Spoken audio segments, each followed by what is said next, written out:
We're finishing up role play. If you were watching this video and you were someone on our 10K Alliance, you are not going to be approved to do any of the small, medium, large, advanced support building or any of that until you've had a skills check and received the grade for that.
Alrighty, we are good to go here. For those of you guys that are listening online, get out your notes. A little bit behind schedule here. A lot of it behind schedule.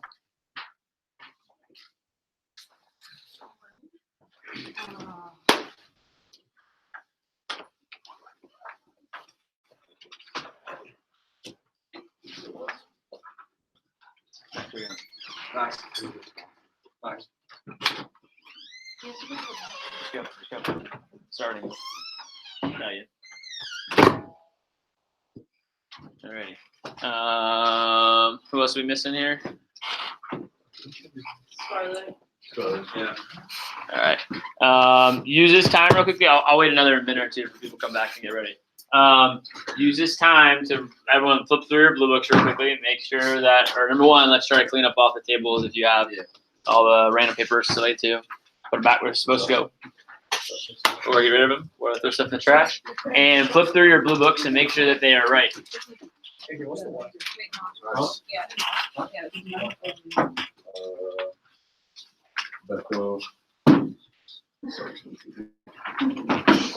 Pastor from a while ago? I didn't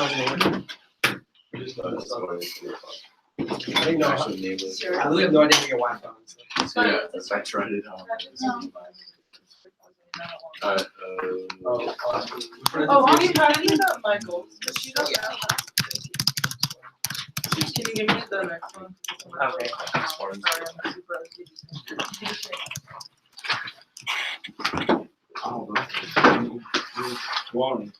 Yeah, get it.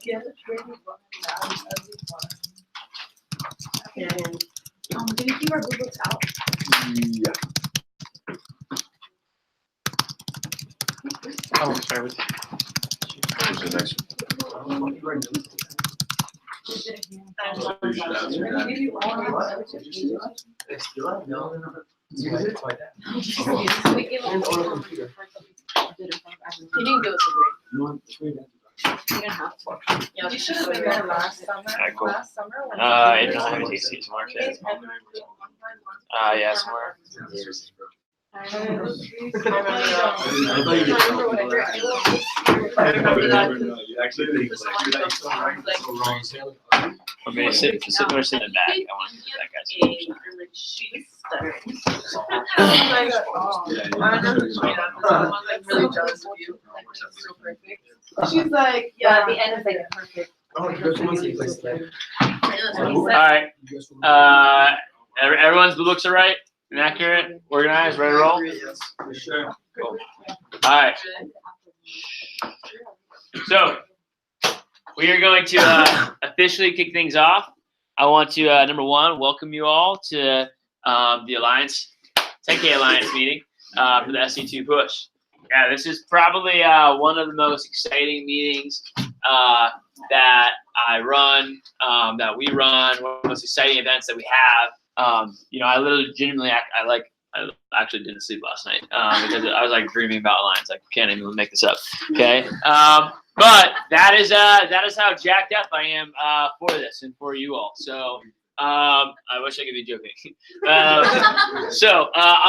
may start first off by addressing some of the stats here, and then we're gonna talk about some other things too going on. So I think I have everyone's push numbers, push goals.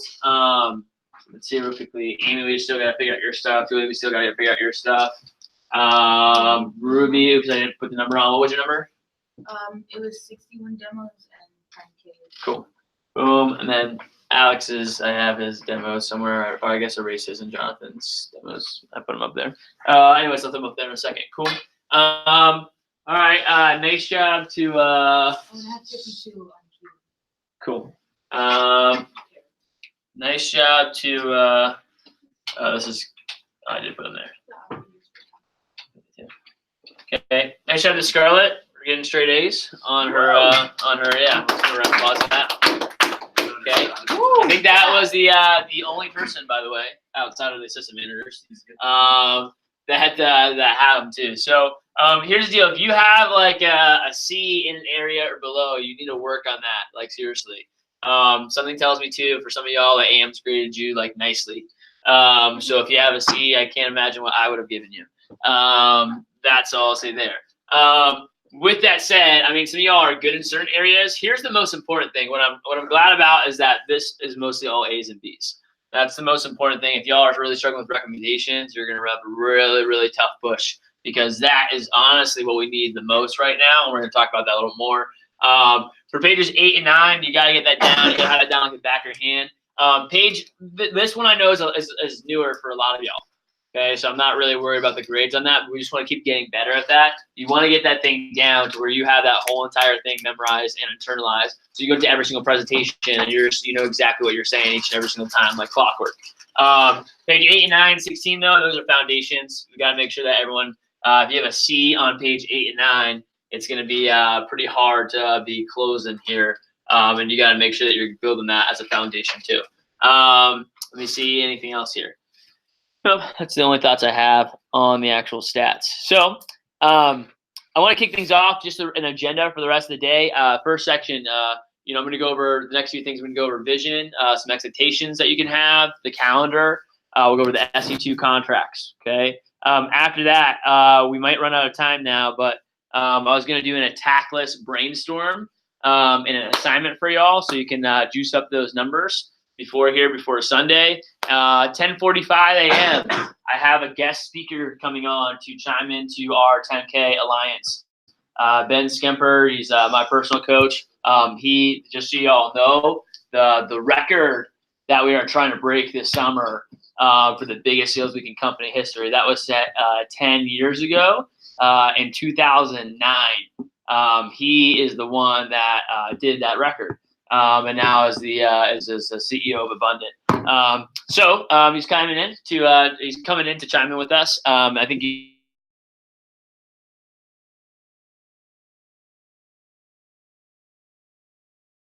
this is the one that's cool because a lot of you all in the room have honestly like started the job recently.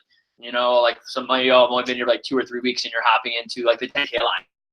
Oftentimes it's usually like you've been around for a while. You often go through SE1, then you go through SE2, and you're ready to ramp up for it. Ben had basically sold 40K in 4 weeks, his first 4 weeks of the job. It was like back to back to back, like right after he started the job too. So I think he gave us some good perspective there. That's why I wanted to be on the call. Then at the end, the last portion today is the most fun. We'll be picking mini teams for the SE2 push competition, which we'll talk about a little bit here in a second. So we'll do the famous SE2 10K draft, and we'll do that as well. You'll be on a mini team, yeah. Wait, what about our old ones? This will be different. So I'll have. Yeah, this will be different. So I'm actually gonna have different. None of the AMs will be team captains. Okay, so there'll be a team captain for every single group. The AMs will be a part of your group. They're still going to be managed in mini teams because there's a rest of the office that's not part of the 10K Alliance. But we'll have that. We're going to have a bet. I'm going to explain the mini teams a little bit later, so hold off on the questions on that for now. So, the first thing that you can write down in your notes for today, guys, is just the word push. And, the reason that I get so excited about this push, guys, it's not because, yes, this is the biggest sales period of the entire year. Yes, we're going to sell a whole lot more than we ever have. Yes, like 40 to 50% of our sales for the summer is coming in the next 2 to 3 weeks, okay? All that stuff is true. But the reason that I get excited about this is because, I probably wouldn't be doing this job if it wasn't for the 10K Alliance. I probably wouldn't continue to work here year after year after year if it wasn't for this group right here, if it wasn't for the next 2.5 weeks that we're about to go through. This is what makes my job, in my opinion, worthwhile, right? I tell everyone that one of the big reasons that I love, doing what I do, one of the reasons that I chose to stay, with this company after college graduation is because I love being able to impact young people, and I love being able to give back them like a similar opportunity that I had at a young age. And that opportunity really started with the 10K Alliance. Like that, for me, was like the first thing that really gave me like a taste of what's possible for myself. It was the first time that I really got a chance to challenge and really push myself. And my first 2 10K Alliances I was a part of, both of them were probably 2 out of like the 4 or 5 most impactful, periods of my life, literally in the past 10 years. And I can say that confidently. And I'm really, really committed to creating that type of experience for each and every single person in this room. So when I say push, yes, I am talking about, pushing and selling a lot and pushing yourself. But the whole purpose of the push is to push and expand yourself. It's to expand your capacity of really what you're capable of. It is to go into the push one way and come out another way, right? And it's going to look, that push is going to look different for each and every single person in the room, but the whole purpose is that each and every single person in here in the room has a goal that is challenging to them, right? For some of y'all, that's 10K. Some of y'all, it's 15. Some of it's 20, 30, 40, 60, right? But you all have a push that is personally challenging, or push number or goal that's challenging to yourself. And that, and when I talk about when you set goals, the purpose of a goal, I've rarely hit a lot of the goals that I've set, and the purpose of the goal, though, is that, it would require you to change as a person in order to achieve that goal, right? I talked about this at SE1 when I talked about goal setting. If you start January, you want a goal at the end of the year to be able to lift a certain amount of weight, right? Your body weight, right? You will literally have to physically change your body. You'll physically have to grow, break down, and build back up, okay, in order to be able to lift that at the end of the year. You don't just lift it because you get more mentally focused, right? Or you try harder. You literally have to physically transform as a person in order to be able to achieve that goal by the end of the year, right? And that requires pain, that requires long hours, that requires different things and stress in the body in order to be able to eventually get there. But then you get to the end of the year and you can actually lift up the weight. And it all of a sudden, what was really, really hard, what was impossible 12 months ago is now possible. What was hard 3 months ago is now easy for you, right? And that's the purpose of doing something like this, is that you have to, when you have a big goal for yourself, you realize that hey, the person that I am right now, the habits that I have right now, the skill set that I have right now, could probably not get me there. So I'm going to have to up level as a person. I'm going to have to up level my skill set. I'm going to have to up level my time management ability. I'm going to have to up level my ability to pursue through adversity, through challenge. I'm going to have to up level my communication, rapport building skills. I'm going to have to up level my belief systems. I'm going to have to up level my ability to wake up early, right? Or to push through things when I don't want to do them. These are different things that you'll do. And like I said, it's going to be different for every single person. For some of you all, this is an opportunity to work harder than you've ever worked in your life and really push yourself because you've never done something like that before. Some of you all, this is an opportunity to push yourself without pushing yourself too far and really be mastering, eating right, waking up right, and prioritizing your energy and things like that, your habits. But the purpose of the push is that itself. It's to push yourself. And that's why I get jacked up and excited because, regardless at the end of the day, guys, regardless of whether or not you hit these goals or not, I know that if you're committed here, and if you're committed here, I'm going to be committed to you. And if I'm committed to you and you're committed to here, there's going to be a lot of growth in the process. For some of y'all, this is going to be one of the most challenging things you've ever done. It's also going to be one of the best experiences that you've ever had in your entire life coming out of it, right? And it creates some of those epic experiences. I mean, there's multiple people that were here last year. We have even people that were here last year to push. They're coming back just to push. For that too. So, and that's why it's really, really exciting. That's what we have a lot of the hype about. And, for some of you guys, it's you don't even really know. You're like, I don't even know what I'm getting myself into. I've never been to something like this. I just sat down with one meeting with Andrew and talked about a push K or a 10K push. But it's going to be a really, really exciting time period. And, number one, I'm excited for y'all to be here. You're joining the elite group in the office, I always talk about this. It's hey, the goal is not to separate yourself, from your peer group just by doing Cutco. The goal is to separate yourself within the people at Cutco. So you're actually a 5-star recruit. You're actually part of the elite group. And that's what y'all are doing by being here today.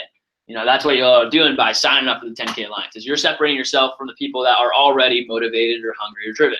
You're separating yourself from the rest of the pack and choosing the road less traveled, right? You're choosing challenge, choosing adversity. I want to commend you for that. And, one thing I've noticed is that when you separate yourself a little bit from the rest of the pack, right?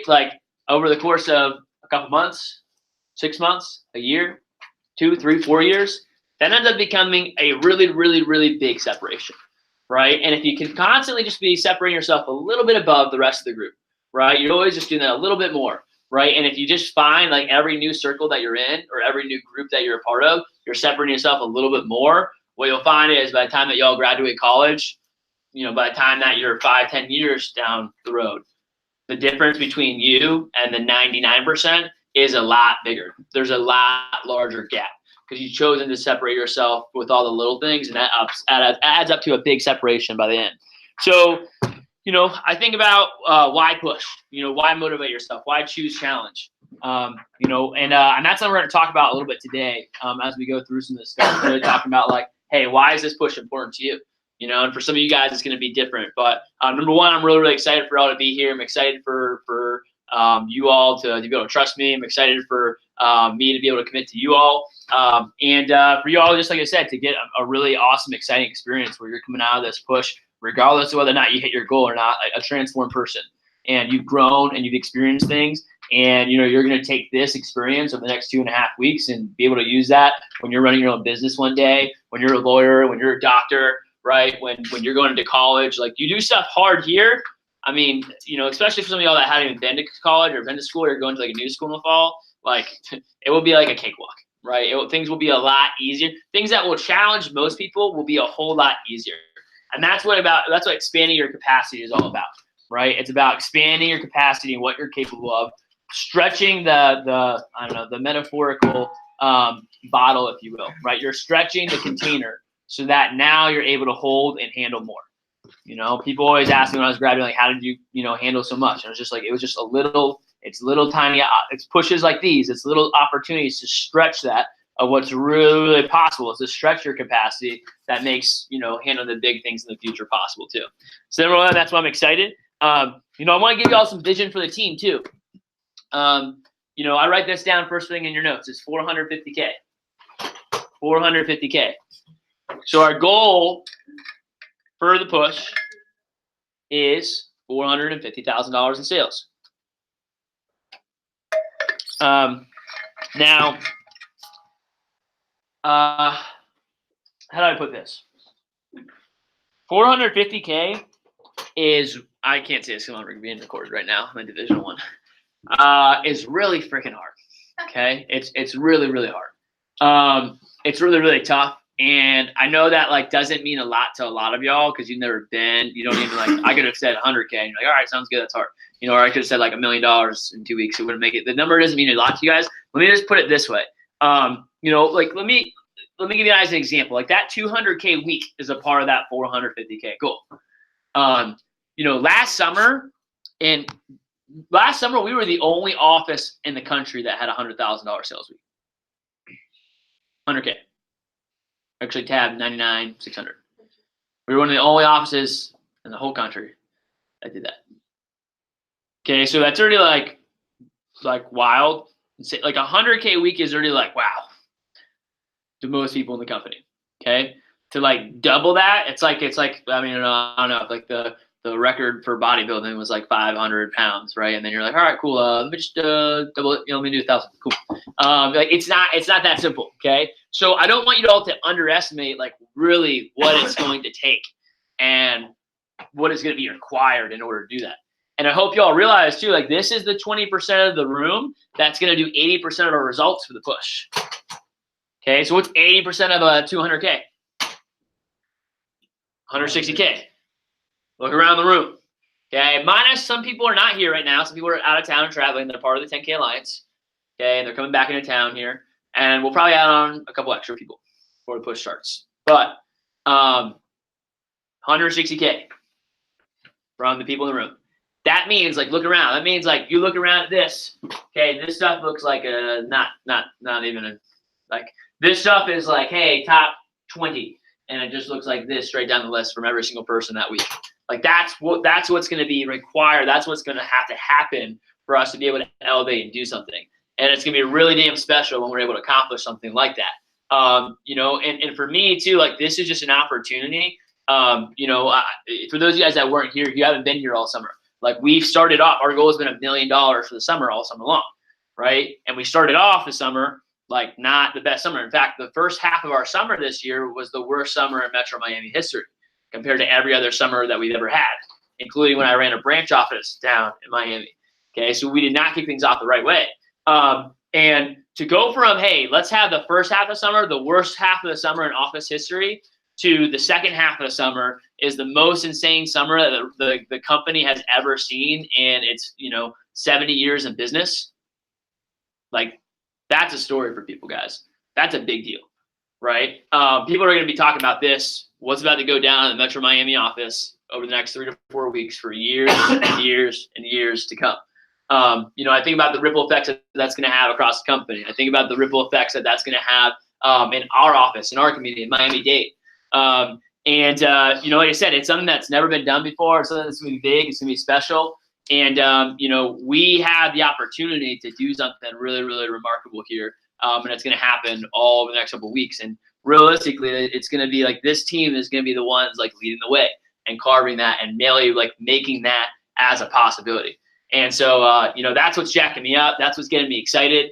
It's getting me excited. Like, just the fact that like this is going to be really, really tough. And like, for me, this has been like, one of the most challenging summers too, to be the leader of this and have to go through like, basically like the toughest times ever that we've ever had in our office. Right. And like everyone, if you guys don't know too, like the assistant managers here in this office, like, yeah, y'all see them like kind of working hard and stuff like that too, like when you're in the office, but I don't think y'all actually know like how many hours they've been putting in for the past like 12, 16 weeks straight. I mean, literally since mid-April, half of them left school early to come down here, move down here, get the office cranking, and half of them are in the office from literally like 8 a.m. to like 10 p.m. at night, like multiple nights out of the week, multiple days, after week after week after week after week, right? And they've been working their butts off to be able to create this as a possibility for the team, and now it's in swinging distance for us, So this is why I'm excited. This is why I'm jacked up, because it's like, hey, and this is like a good story just to relate to you all for what you mentor to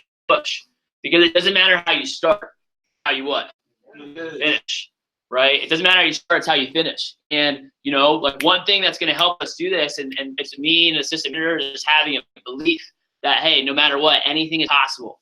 Anything is possible during this push, right?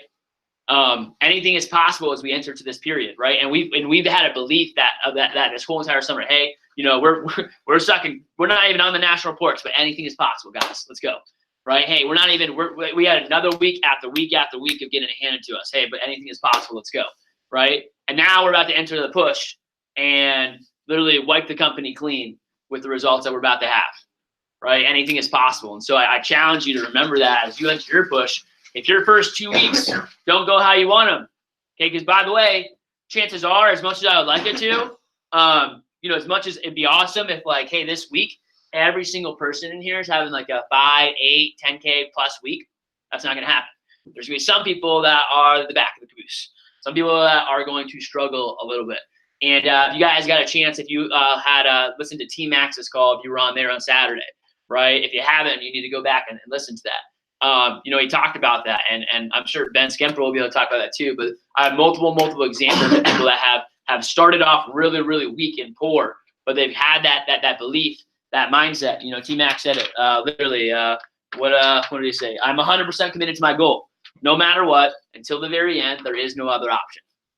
I'm 100% commitment to my goal, no matter what, until the very end. There is no other option, right? And that's a mentality that our staff has had all summer long.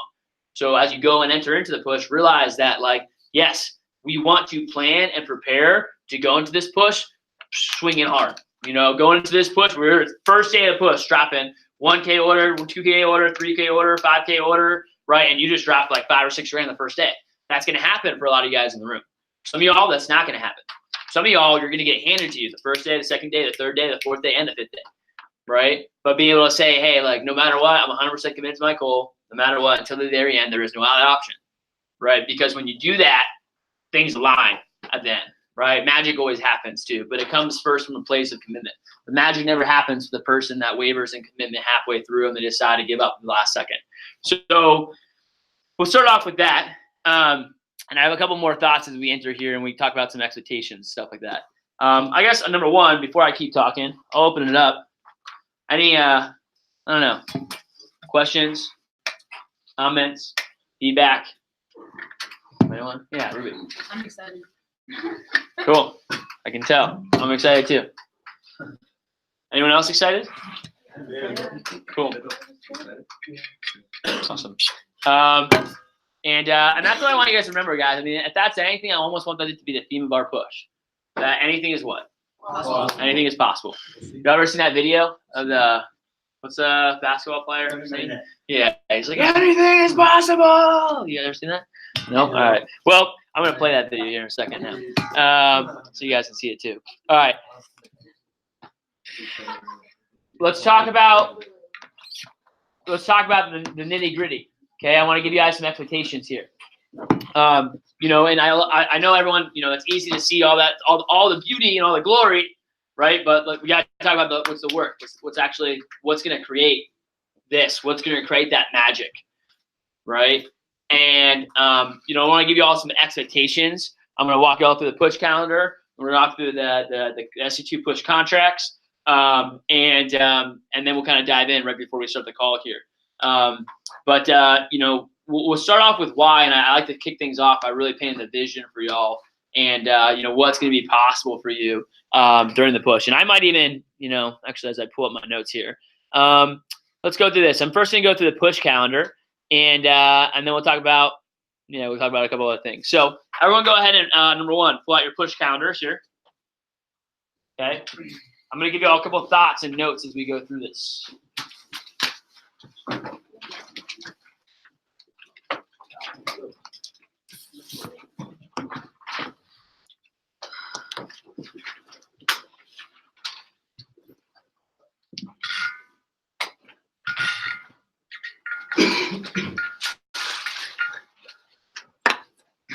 And we're gonna have the papers. All right. Hey guys, get out fast. We gotta go. So Tuesday, July 2nd is today. Okay. Tomorrow night, we have our team meeting. Okay. 4th of July. I gotta figure out where I can pick them up down here. We're gonna do our team night out. We're gonna have some fireworks here in the parking lot. Will be fun. Now, by the way, okay, let me ask this too.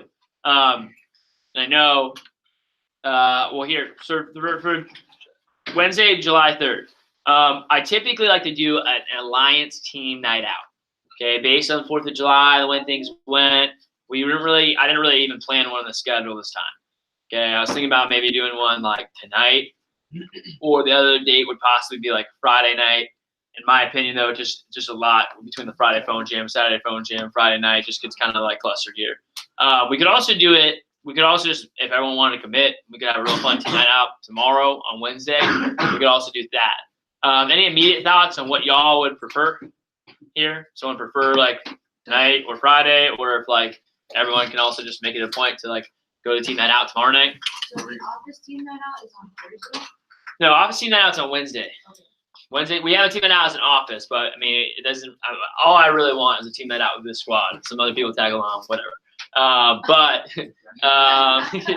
what I'm saying is, you know, and by the way, I do want other people there, but what I'm saying is like Wednesday night. Like the point is, I do want a team night out, like just this time an opportunity for this group to get some extra time with each other.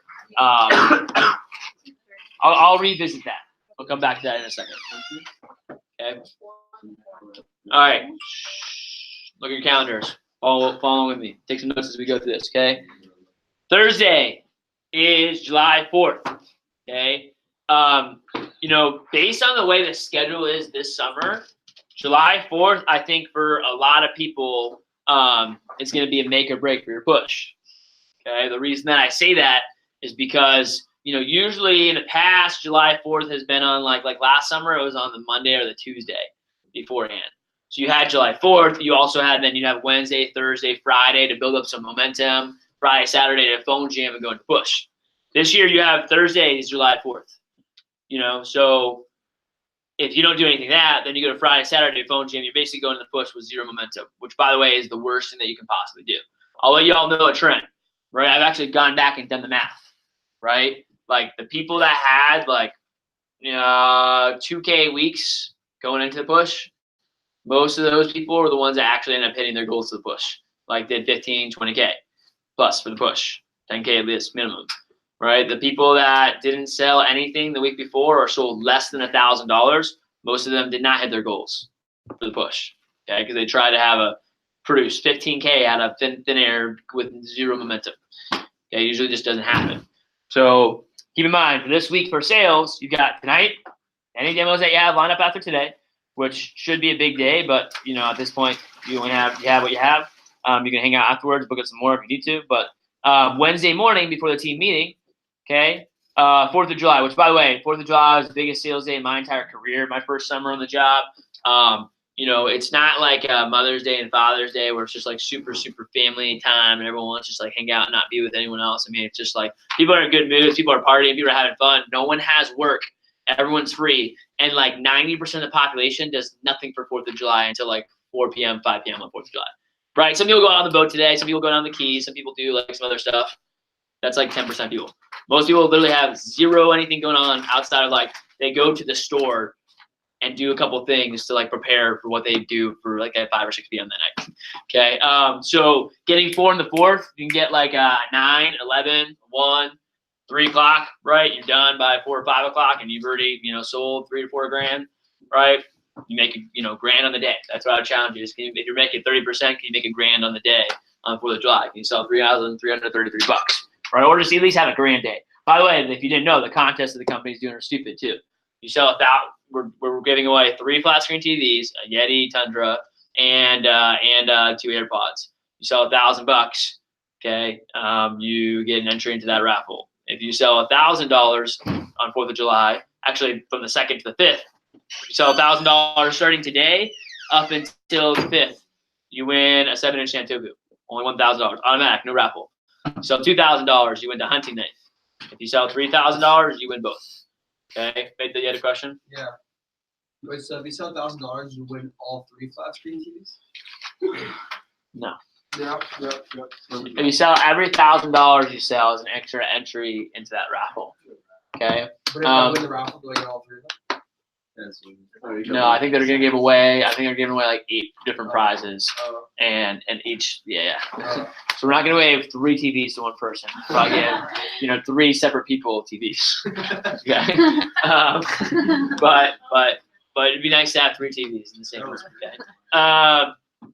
So 4th of July, I'd go big on there, right? And if you maybe have family stuff where you couldn't commit to 4 in the 4th, I mean, at least get something on there. Just wake up early and do like a presentation. I mean, there's no way you have anything going on the 4th of July before like 11 o'clock.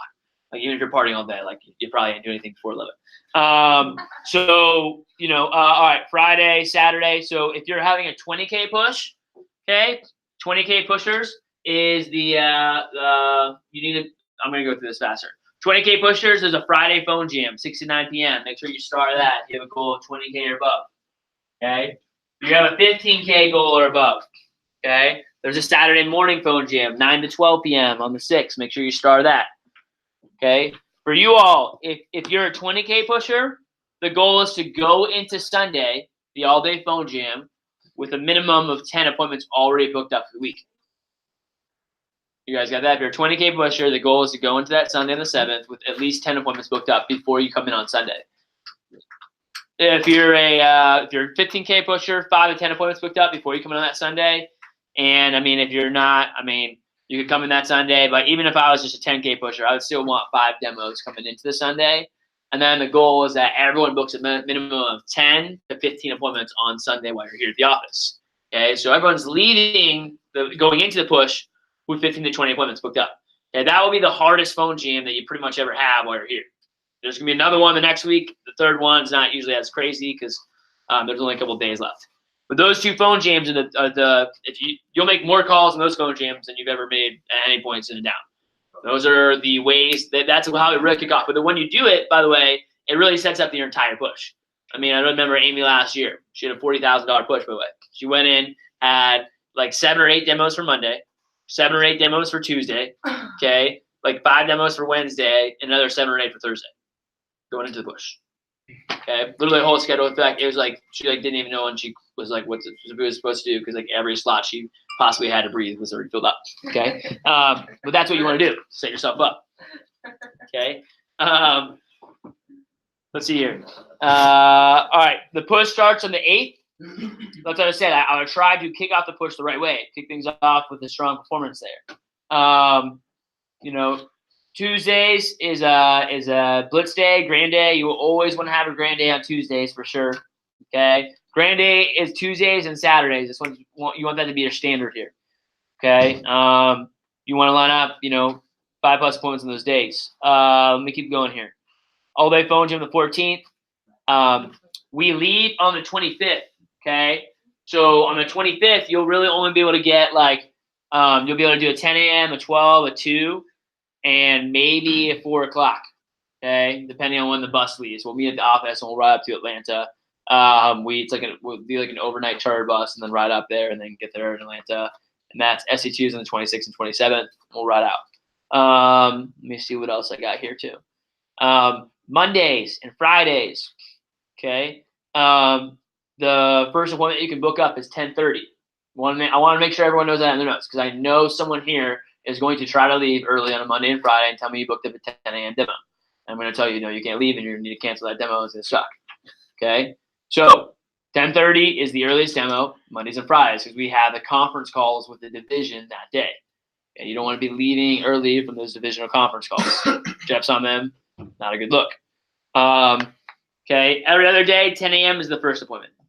Okay? The only time that you can ever book an appointment, okay, during a phone time period, that means during the morning session or during a Wednesday or Sunday phone jam, okay, is if you have the next 2 days of your schedule completely booked up. Okay, if you have, for instance, if you want to do a 5 o'clock demo on a Wednesday night, which in general is a terrible idea because you're cutting all of your phone time for the whole entire week. You want to do a 5 o'clock demo on a Wednesday night, I'm definitely not letting you do that unless you have. But if you have Thursday, you got your 6 or 7 appointments for Thursday, you got your 6 or 7 for Friday. You can do that for sure, okay? Because you don't really need a phone jam very much. But if not, you're actually hurting yourself by doing that appointment, even if they buy a complete set from you. It's not going to help. Questions on any of the calendar stuff? This is just a quick review. Okay. Let me move here real quickly.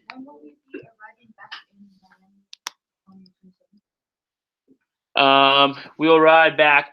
We'll leave on the 27th. So we usually get there back. It's like really, really late on the 27th. It's been it's really late. I don't know what time did we get back last year. The bus. Yeah, but it was probably supposed to be 12, right? Yeah. One of the bus tires broke last year. Yeah. My mom was thinking to do something by walking the house at 3 in the morning to end up pointing a document at me. So that's bad. All right. Yeah. Yeah, just give her a heads up. We just left them. All right. Yo, let's go. All right, next thing. Let me text Ben, by the way, real quickly here.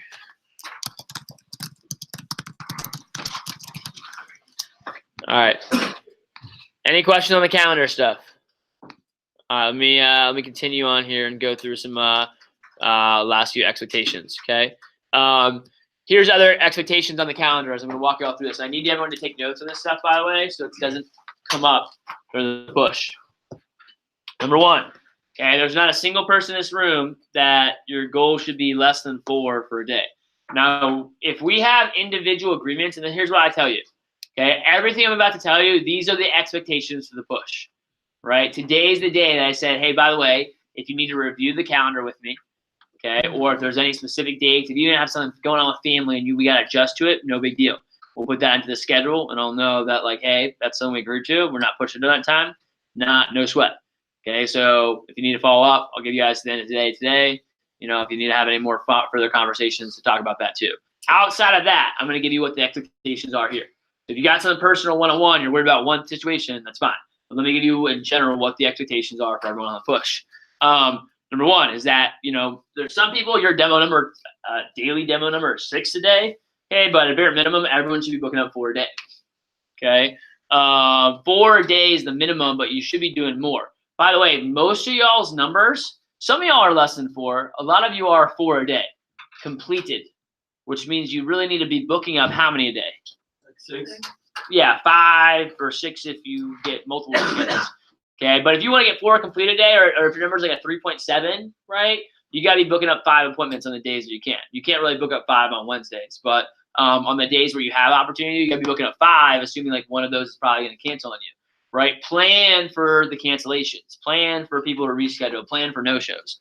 It's not a good game plan to go in the push and just like, oh, well, I got my 4, I'm probably good, because like I'm just telling you, like statistically, the math is gonna say like you're not good. So next thing, okay, is with that said, is every single day during the office, during the push, I mean, the rule of thumb is, and this is how I always did every single push when I was a sales rep, is that like you're pushing during the days, unless there's like an agreement or something like that in place, is that like, hey, I'm either in a demo, making phone calls at the I'm either at the office making phone calls or in an appointment pretty much all day long, okay, during the push. That's pretty much what's going on 24/7. So if you come here and the alliance meeting ends at 10 o'clock, but if your first demo is not till 2 p.m., you're going to keep jamming in to try to get an immediate that day, right? To try to get to your 4 or whatever for the day. We're not just like, oh, I got 2 appointments in the evening. I'm just going to take the L for the day and head home and just hang out, right? Taylor Max was saying that too earlier. Like a big tip, he's like, yeah, don't go home during pushes, right? Because you just won't be productive at home. You're never productive at home. He's like, whenever I left the house that morning, I had all my stuff prepared for the day that I needed, and I wasn't going home until I was finished off for the day. That's what I always did when I was pushing too, by the way. And I lived in like Jupiter, Florida, which like, it's not like Miami where like you can actually end up like really far from home and it's like an hour drive traffic or something like that too. Like it was always like 15 minutes away. But I would literally, if I got an appointment and I didn't have another one for like 2 hours, I pulled over on the side of the road somewhere. I found the nearest coffee shop, nearest Starbucks or something like that where I could post up and make some calls, right? And that's what I was doing, jamming and trying to book up something in the meantime, right? So it's just all about using your time as efficiently as possible during the actual push, and that's what the expectation is, okay? So, leaving here in the mornings, that means you show up to alliance meetings like ready and prepared. That means like dressed to go do appointments. Don't come like, oh, like I come to alliance meetings like, well, I have to go home to go like get dressed and get my stuff prepared because I came here not prepared. And like that's just, you're killing like 2 hours out of your schedule every single day because you drove here and now you have to go drive back, get home, get ready because you didn't do that before you came to the office. You want to just come here so that you're prepared and ready to rock and roll for the day and you can go accomplish and tackle whatever you got going on for that day. Let's see. Next thing, another expectation, okay, is to call in from every single presentation that you do. I'm going to have a separate alliance PBI line. That's the only office line that you need to call for appointments moving forward, or once the push actually starts. Okay, you'll just call that office line. Okay, that office line. I'm taking myself. I will be no longer on the general team PDI line, and I will only be on your team, y'all's PDI line. Okay, so I can specifically coach you all. You're the people that I'm focusing 90% of my energy on. Doesn't mean I'll be able to take the calls like always, especially during like the daytime. And here's what I recommend. If you call that line, if you don't get a hold of someone, send me debriefs, send me WhatsApps, okay? Don't go on 3 or 4 no-sale streaks without talking to someone, right? I had someone do that in the push last year. They went like 3 or 4 days just getting like wrecked each day, and then they just and they come in like the 4th day and like, yeah, I've had like then you try talking about it. You should like the second you have if you have 2 or 3 no-sales in a row, you should immediately be sending me debriefs because we can fix that. Right? Versus like doing the same thing over and over and over again and expecting to get different results. Right? So if you have it, like debriefing like, hey, here's the objection that I got from the customer. Here's the reason they told me they didn't want to buy. Here's the reason they told me they didn't want to get the set. Here's what I felt good about. Here's like what happened on the presentation. Because when you do that and you send debriefs, even just like a 1-minute like voice audio. Do that to me if you can't get a hold of me. Because like if I'm running trainings like that too during the day after 6 o'clock, I can sit there and go through them and send you feedback. Okay, and that can help. Or else I just don't talk to you and I don't have a chance to talk to every single person every morning and really dive in deep with you. That stuff's going to help. And I want to, just like your first weekend, okay, when you guys are getting a lot of coaching and it's improving your results, that's how you're going to need to be in the alliance. You're going to be learning a ton. Okay, you're going to be implementing a lot of new things. Okay, you're going to be pushing yourself and working harder than most of you have worked before. So you want to make sure that you're actually getting the coaching to support you through that and making sure that like you're learning and getting better and have a chance to like implement it. Okay, and if you don't I don't have time to like try to like hound people down to talk to me. Okay, so make sure that you're going above and beyond communicating with me and like reach out to me more than I'm reaching out to you. Okay, if I'm reaching out to you because hey, I haven't heard from you all day, I haven't heard from you all since 2 o'clock, right? I should be reaching out to you saying, hey, calling you to follow up about like all the voice memos you sent me today, right? And like that should be like the tone that we're sending to. And Adrian will be here also, able to coach y'all a little bit on the days that he's not doing demos as well. He's got 8 or 9 demos he's able to do to sell 10K for the push. Let's see real quickly here. Last few things too. Just a quick random tip for schedule stuff: late night demos and early morning demos. Pretty much always sell out. Okay, just like a random tip there. Like the 9:30, 10 o'clock demos, the people that meet with you later in the day, and also people that meet with you like bright, super early, those ones are oftentimes like good appointments. Okay, those people oftentimes like 90% of the time buy. Okay, so keep that in mind as you're kind of planning and adjusting for the push here. All right. Some other things here real quickly. Yeah, we're really behind on time here. I'm gonna tell them give me 5. Give me 5 and okay. Some other things in terms of schedule expectations. I'll do the calendar after this. Another thing that I talk about, I'm going to go into preparation and talk about some recommendation stuff here in a second. The last thing that I'll do is talk about, maybe managing your emotions during the push. Okay. And this is something that I maybe write down, guys, because this is going to be important. And I know it might sound funny, like manage your emotions, but the reality is most people that do not hit their goal during the push, like sometimes it's not really because of the sales. It's because their emotions get to them. Okay. By the way, sales is an emotional or a logical decision. Emotional. Okay. It's hard to be emotionally present and aware, right, and be a good salesperson if you're like emotionally all over the place or unaware. Okay. So I can just tell you number one, it's like you whenever you have a goal for yourself, you need to start with the end in mind. Okay, start by thinking about like what is your goal, why is that goal, and why is that even important to you? Okay, how great is that goal going to feel once you've actually achieved it? Okay, and for those of you guys that haven't, some of y'all got a chance to kind of experience it. Maybe Danny at SE1. I mean, SE2 is a whole nother level. There's like 1,000 people there, right? Like they're doing the push countdown. Like there's literally like 100 people on stage, and they're counting down like who sold the most. Right, y'all know that the chant that we did. You had to hear it a little bit. You remember, like at the divisional meeting, how like when you say it, kind of like it reverberates a little bit in the room. Everyone's like gets quiet for a second, looks over at us. Okay, imagine like a team twice the size, right? Actually, probably bigger because all the district teams there too. And you're on stage, like with the microphone, and you're like, "Hey, my name is Andrew Evans. I'm from the Miami." Everyone's like Spartans. Like the whole entire like crowd gets quiet. It's a pretty wild experience. And you're really, hey, I sold $10,439 for the push, and I'm from the FC, or from the. I said not from the FC. Right, let's throw back. I'm from the U. Okay, and then they did a dollar Fuego chant. Okay, but imagining like something I talk about like a lot is like, hey, no pain is felt on the day of victory, right? And that's really really true. Is that like, I mean, you'll see like Olympic athletes, like it doesn't matter. It doesn't matter how bad or how painful, like someone like there's people that will break their leg, during events or sporting events, right? They don't give a shit when they're up there on winning on stage. They're not like, well, I broke my leg. They're like, I'm a champion. Okay. And I don't think y'all are going to break your leg during the push. Hopefully that's not the case. But no pain is felt on the day of victory. Like you literally won't remember how much pain you were in or how sucky one day was. Okay, when you're on stage, winning, when you are on stage being recognized, when you're on stage hitting your goal, right? Like the pain also like no longer exists, right? And at the end of the day, guys, you're just so you know too, like you're gonna experience some pain during this push, and everyone experiences pain. By the way, it's something that's natural for the human condition. But you're either gonna experience the pain of discipline, or you experience the pain of regret. You always experience the pain of discipline or the pain of regret. And you have to decide which one you want to experience these next 2.5 weeks, right? You want to experience the pain of disciplining yourself and putting yourself through purposely tough situations, or the pain of the what ifs, could ifs, what if I would have tried a little harder? What if I would have actually given my best? What if I actually would have gone, all the way through?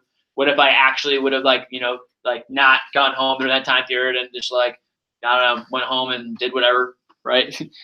Slept or whatnot. Whatnot, yeah. But the pain of discipline or the pain of regret here. So Start off with the end in mind. Start off with visualizing, like literally, like, and this is something big I was talking about our assistant manager about.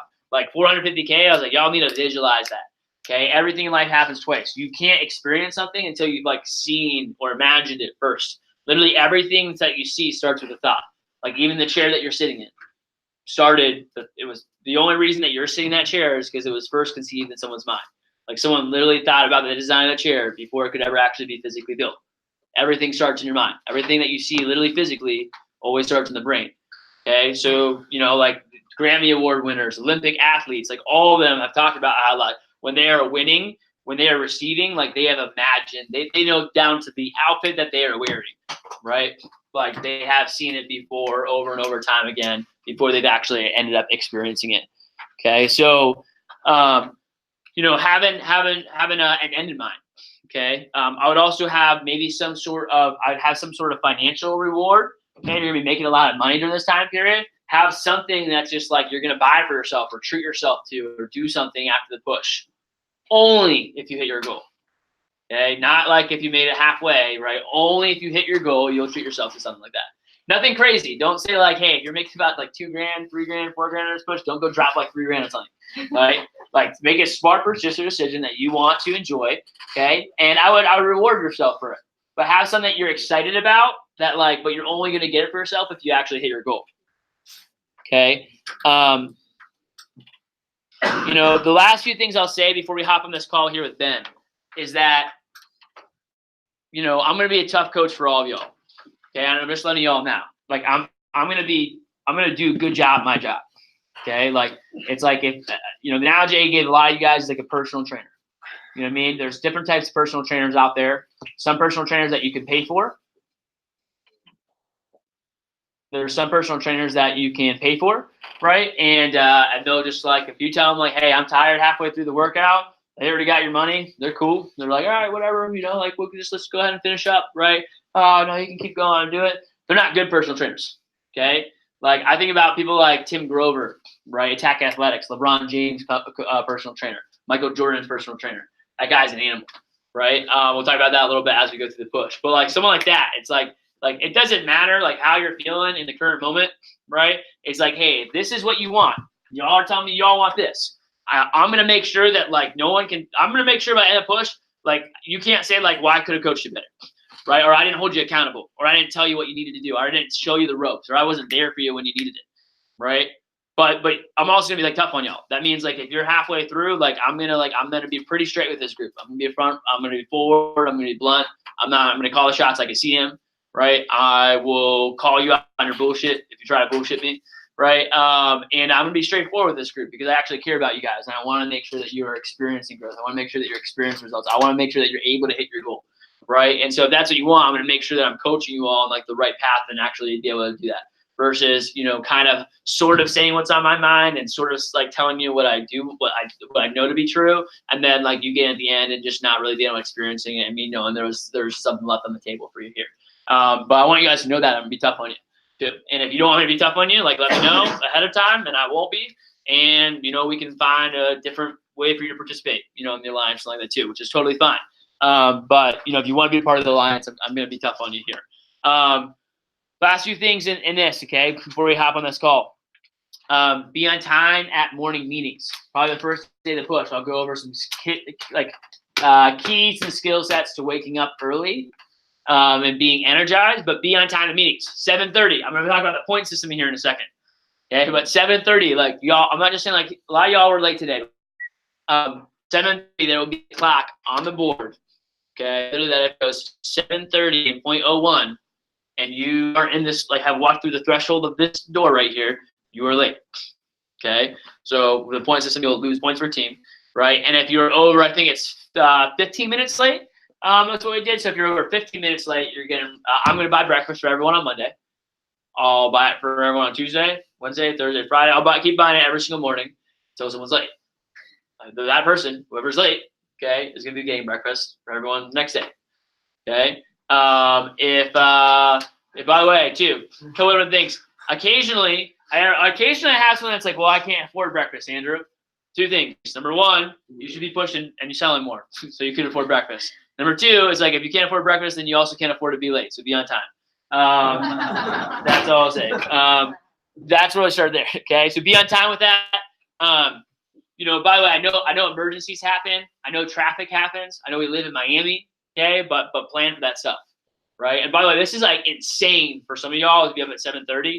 But this is also like, you know, a lot of adults do this every day for all their lives. Okay, a lot of adults, like my brother, has to be at work. My little brother, okay, he's like, now he's like 20 years old. He's not so little now, too, but he's got to be at work at 6:30. Okay, his work starts at 6:30 a.m. every single day, right? So y'all can do this, I promise. Last thing is take care of yourself. You know, in terms of emotional management, you know, I would write this down. You're probably gonna have 5 good days, 5 average days, 5 bad days, and then like 2 wild cards. Right, on average, you'll about have like 4 to 5 great days, 4 to 5 average days, and 4 to 5 bad days. Okay, during the push, and you'll have 2 kind of wild cards that could go, you know, for any of those days. You know, so manage yourself. You might have the first 4 or 5 days be trash. You might have the first 4 or 5 days, you know, be awesome. Don't get complacent too. If you're crushing it, if you get ahead of your goal, good. Keep pushing. Okay, and this is, by the way, we're not committing to like hitting the number or hitting the goal. We're committing to the actions required to hit the goal, right? We're committing to the actions that are being taken. So whether we hit it or we go way above and beyond it, right? We're committing to the actions that are required to hit the goal. That means like, hey, create something for yourself. If you have to start pushing more, don't like take the gas off the pedal. Don't take your foot off the pedal. Too many times I've seen people do that and they don't end up hitting their goal. And they had a good shot at doubling their goal the first half of the push.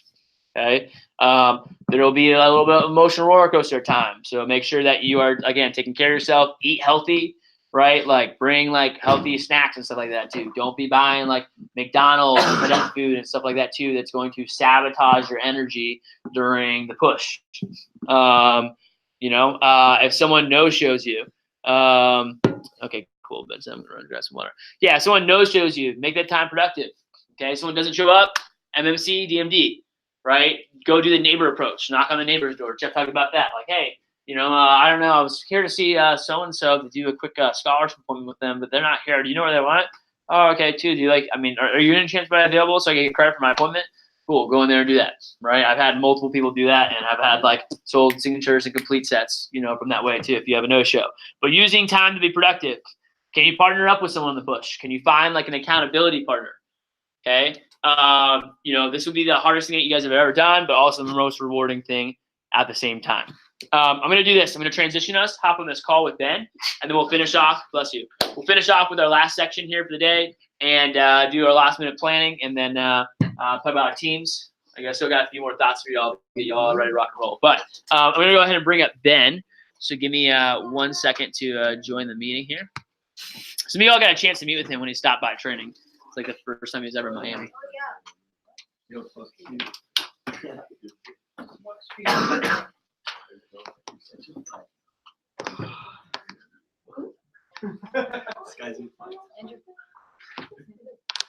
Yeah, sure.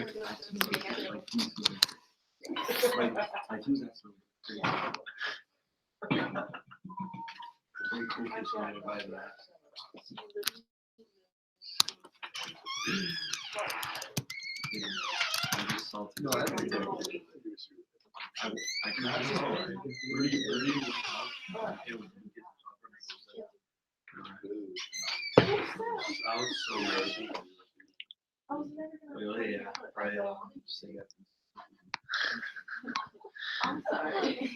I gotta do. No, look, I have to go to my study. Also, Andrew, look at leaving. I love her. Yeah. Smitty's in there. All the building guys have me.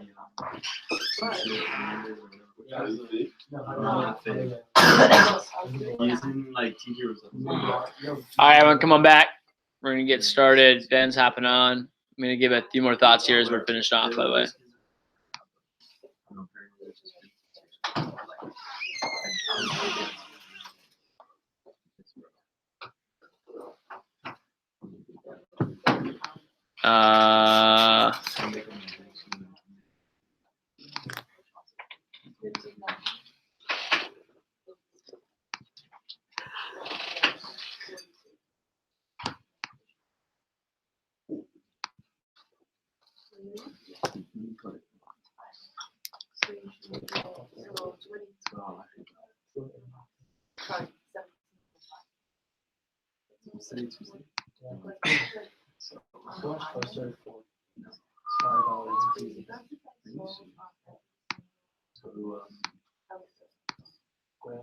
Story Tuesdays.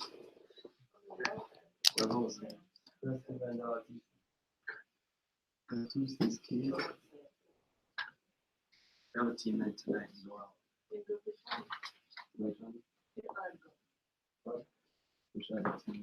There you go. Can you hear me? Let me see. Oh my God.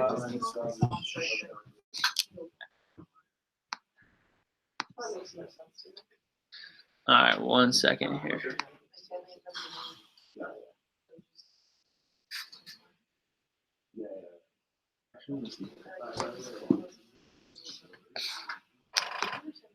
All right, Ben, can you hear me?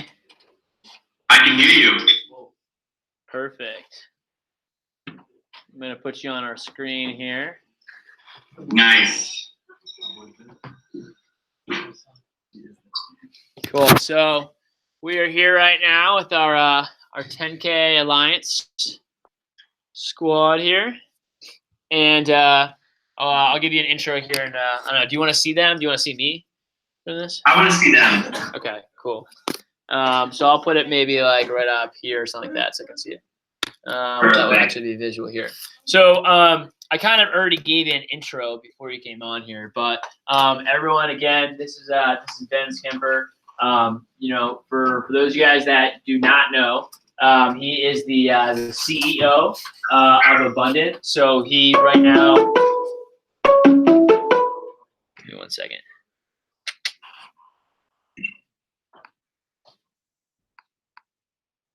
Okay, so Ben, by the way, like just so y'all know, I'll give you guys an example. Like I spend, I mean, people spend $1,500 a month, $20,000 a year. Other corporations spend hundreds of thousands of dollars. I think he was just coming down here in Miami, got paid like $20,000, you know, to speak for an hour of his time. Just so y'all know, to give you guys an idea too.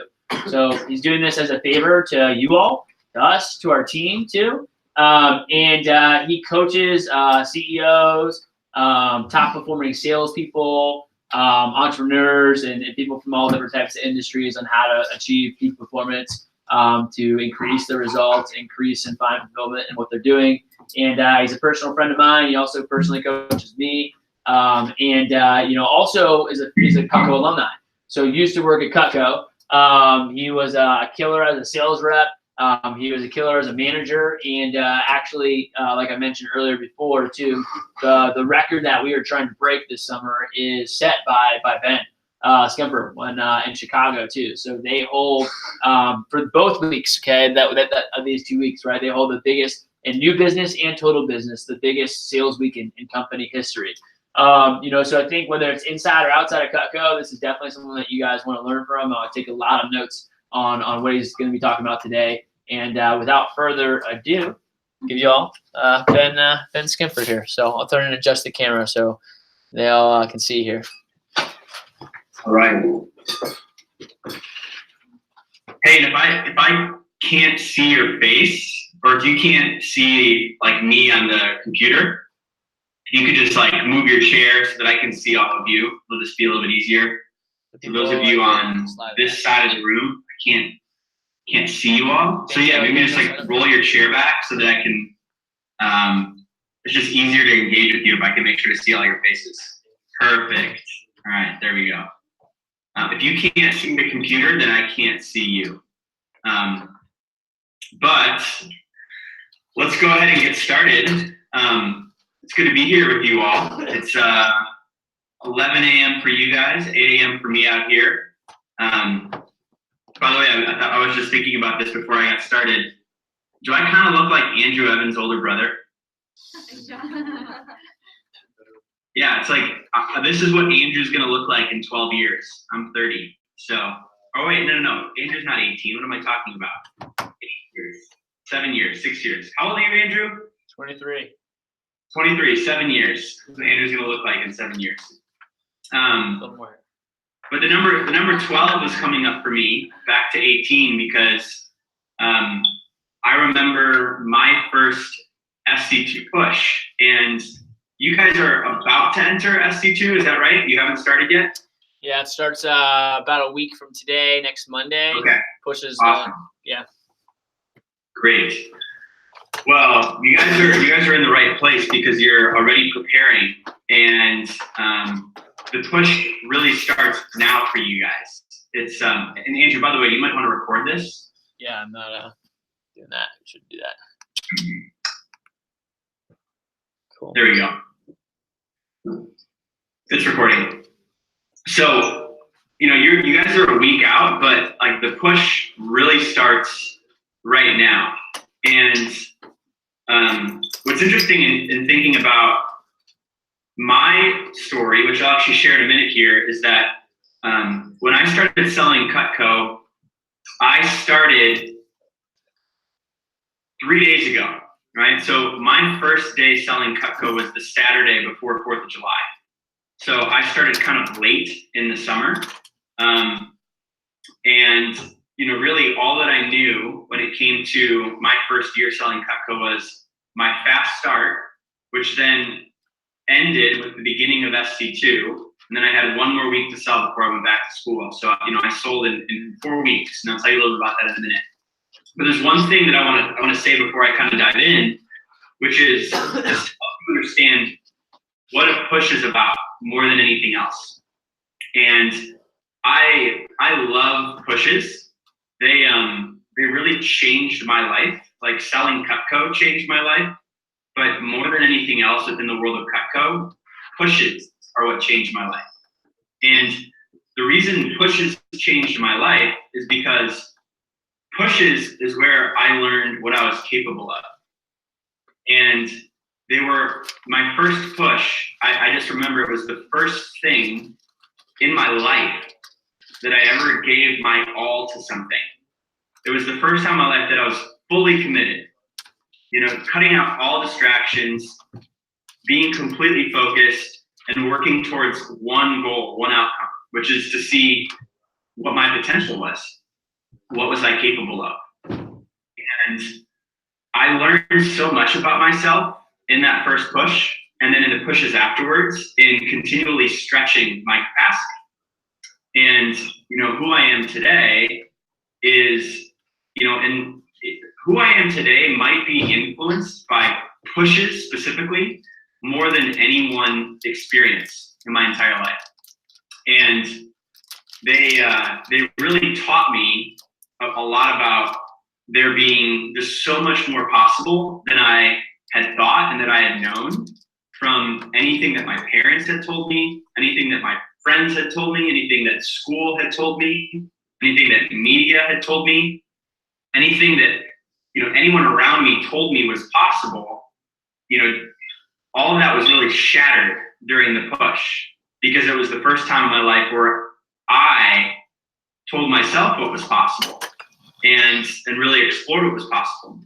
And so the thing about a push is that it's not just about the next 2 weeks. And if you can really understand this and get this, it's going to help you a lot during your push. And I think your push is 2.5 weeks. And the thing to get is that a push is not about the next 2.5 weeks. It's about who you become in the process. And it's really about the rest of your life, right? Push is about what kind of life do you want to live? And do you want to live a life of comfort? Do you want to live a life of distraction? Do you want to live a life of being half in or even 90% in, a life of cutting corners? Or do you want to embrace a life of discomfort? And in today's world, I think that like everybody needs pushes. Like everybody should go through a push at some point because the world we live in has more distractions than ever before. It's easier to be comfortable than ever before, right? We get, tons of texts, tons of notification every day that are ultimately a distraction. And they're taking us away from our vision and from what we want. There's so many messages that we get every day that are really what somebody else wants for us or for us. And in all of that, there's still the opportunity to really be all in on your life, on whatever you're doing later in life, whatever your vision is, whether that's something in business, that's something in sales, that's something totally unrelated, whether that's like a career as a doctor or a lawyer or some other field. I think everybody should go through pushes to see what they're made of. And once you stretch during a push, which is really what it's about stretching your capacity. It's seeing what you're made of. The thing is, you never go back. You can never go back. And that's the value of the push. It's like, how far are you willing to go in really seeing what you're made of? Because the farther that you're willing to go, the harder you're willing to work. And it's not really about hard work. Honestly, a push is more about your head. It's more about your mindset. It's more about your beliefs. It's like, how much are you willing to push away limiting thoughts, push away limiting beliefs? How much are you willing to believe in yourself and believe that there's always more possible? And you condition that into yourself. And when you do that, right, you now know that there's always more possible for you.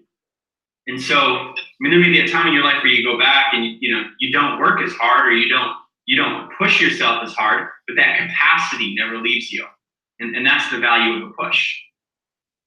So, again, just to share a little bit of my story, I started selling Cutco essentially last Saturday, 12 years ago, when I was 18. And just to be clear, like, when I got started, I didn't know shit about sales. I didn't know anything. And I didn't know anything about knives.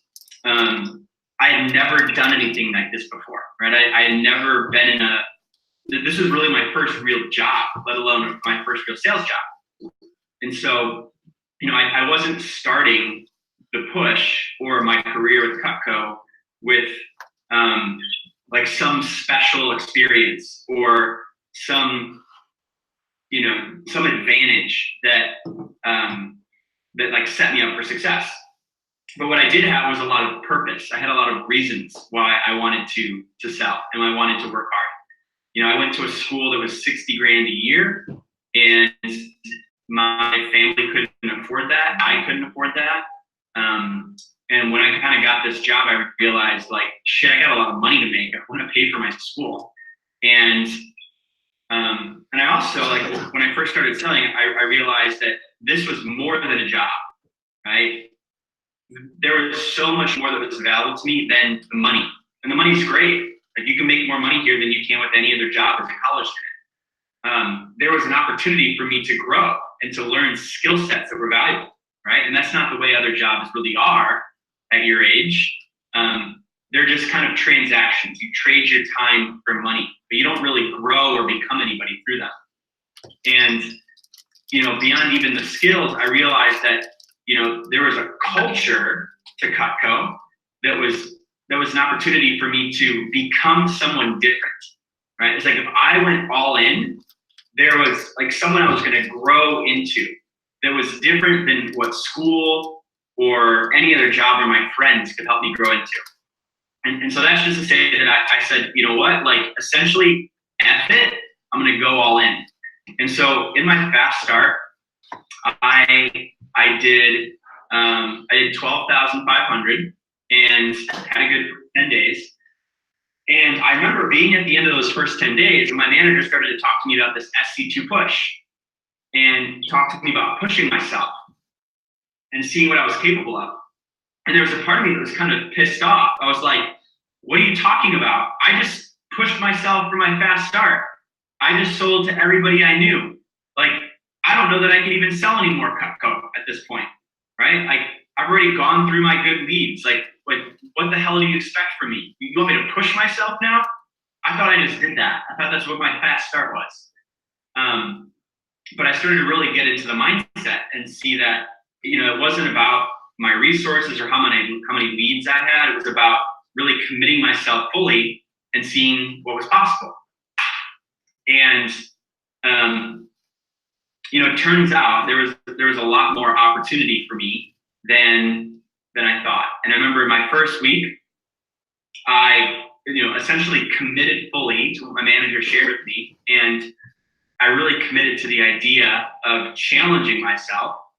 And I didn't even know how much I was capable of selling in the next 2 weeks in SC2.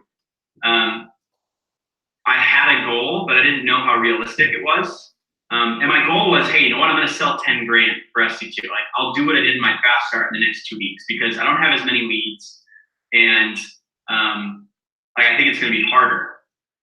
But I committed to the process. I showed up to all the meetings. I let my manager challenge me, and I also eliminated all distractions. And the only people that I talked to were people in my office.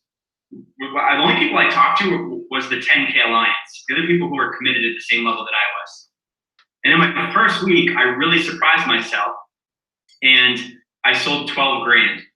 And I did what I did in my fast start in my first week of the push. And I hit my goal for SC2 in the first week. And once I hit that goal, I was like, right, well, now it's all possibility. And I'm just going to keep working hard, keep doing what I'm doing, and see truly what's possible. And the next week, I sold 16 grand, and I ended up doing 28,000 for my SC2 push. And I really surprised myself. And also in that time, I really had to be committed to growing, and not just with how hard I was working and like being committed to going through the challenge and the discomfort of showing up early, making calls every day. But I had to learn referrals. It's like I didn't have to learn referrals till the push, and there were ways that I was like uncomfortable with the referral process. But in that period where I was committed to pushing myself and leading into discomfort, and I was running out of leads, I had to master referrals. I was calling people that I wasn't as comfortable with, that I didn't know, and so I had to master the phones. I had to be committed to like really learning the scripts and mastering the techniques of that. And I had to be committed to learning to sell larger and larger orders. And all of that helped contribute to my push. By the way, in my 2 weeks of my SC2 push, I did 97 appointments in 2 weeks. 97 appointments. So I really pushed myself. I was doing like 8 appointments a day on average. And I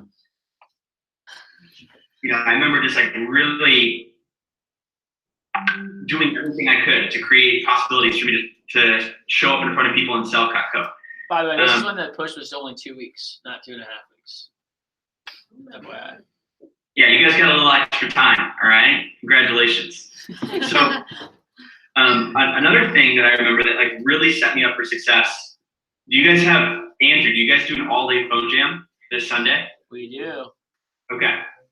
So I remember vividly my first all-day phone jam. We called it the mother of all phone jams, the MOF, all right? And that phone jam is really where I like first pushed myself. And I said, hey, for this day, like I know it's gonna be hard. I know there's gonna be distractions. I know it's gonna be challenging, but I'm gonna commit to one thing. And that one thing is just calling through my list again and again and again and again and again and again and again and again and again and again and again and again all day. And I remember when other people took breaks, I didn't take breaks. And I really surprised myself. I made calls from 8 a.m. to 10 p.m. for 14 hours. And I did like really, like this week is an important week to find as many names and numbers as possible, right? It's like even the numbers, you're like, I'll never call this person. Put it on your list. Make sure to build a really big list, because once you get to the push, your mindset will be different. And there'll come a time where you'll be like, F it, I'm ready, I'm gonna call this person. And in those 14 hours, I booked 47 appointments.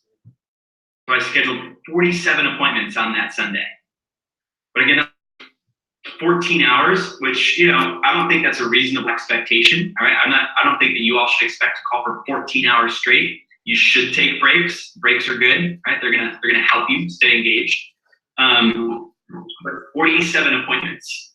And I just share some of those examples because all of those, how much I sold, how many appointments I did, how many appointments I booked in one day, I didn't know that was possible before the push.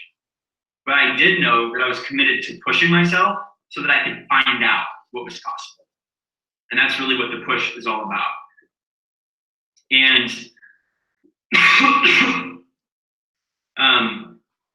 one of the things that I want to encourage you all to do is to get really clear right now on what your why is for the push. What is the purpose for you? It's like, why are you committed for 2.5 weeks? Giving yourself fully to one outcome, to one goal, to see what you're capable of. Like, what's the impact that that's going to have on the rest of your life? What are the goals that you have later in life that you care about? What are your dreams? What are your visions that are going to require the best version of you? Because ultimately, that's why you're pushing yourself. It's not about the money. It's not even about the skill set growth, right? It's about becoming the version of yourself that is capable of realizing your dreams. In fact, before we go any further, I just want to give you all 3 minutes right now just to journal around why this push matters to you.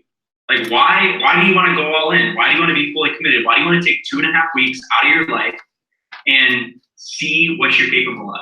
How's that going to impact the rest of your life? Who in your life are you doing this for, right? And for some of you, maybe the money really matters right now. And there's something in your life or in your family's life that it can make a difference on. Well, let's take 3 minutes and go ahead and journal about what's your why. And why are you committed to going all in on this push? What are your reasons? No, don't worry. I'll play some music, Andrew. You want me to play it? I got it. I got your playlist up.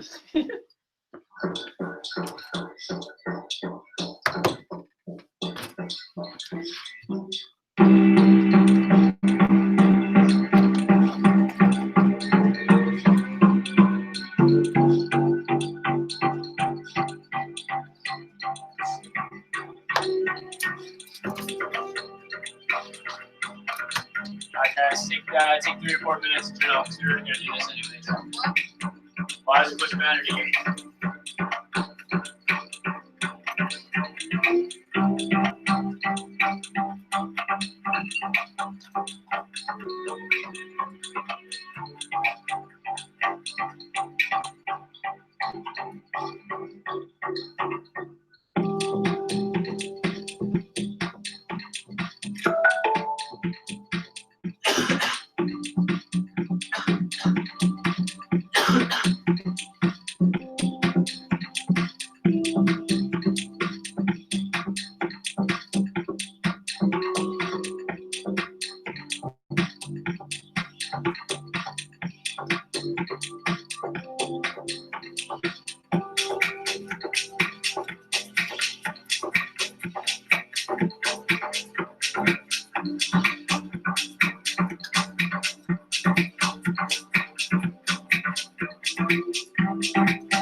How many reasons can you come up with?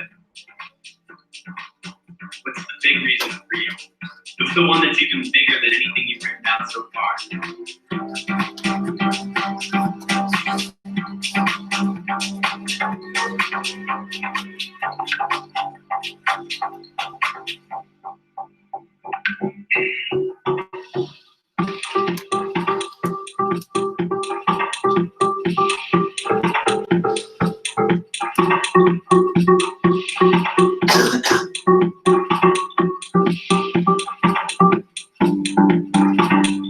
1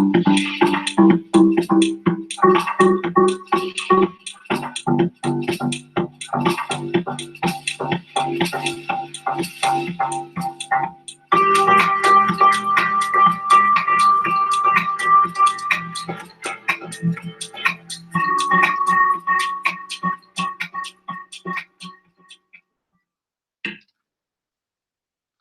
right.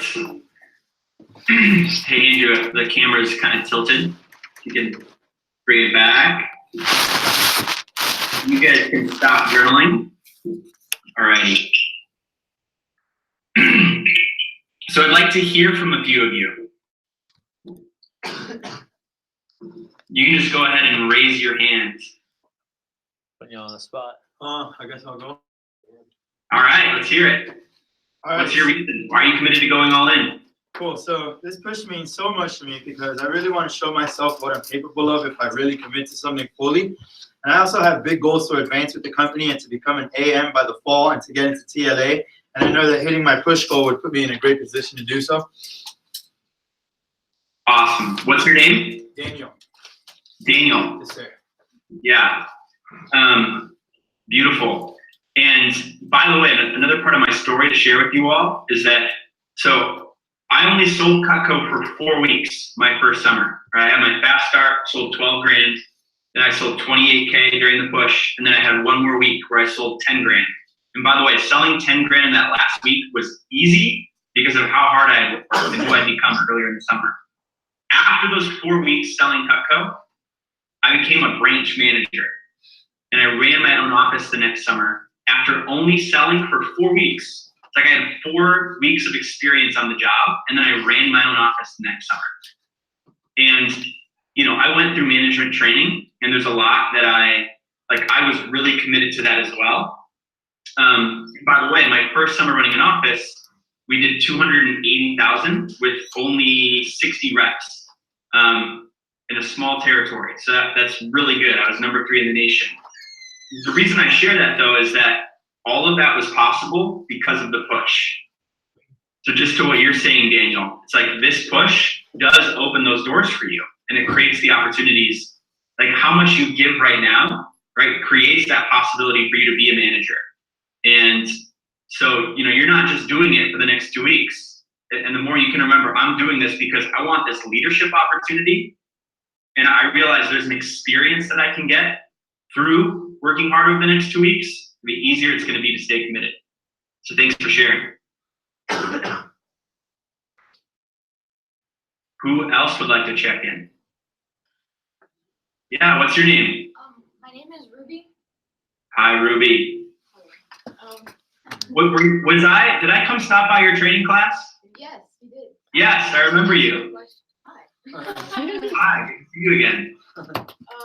I want to go all in with this because my mom is disabled and she's always lived off of a government check and it's never been enough for the 2 of us.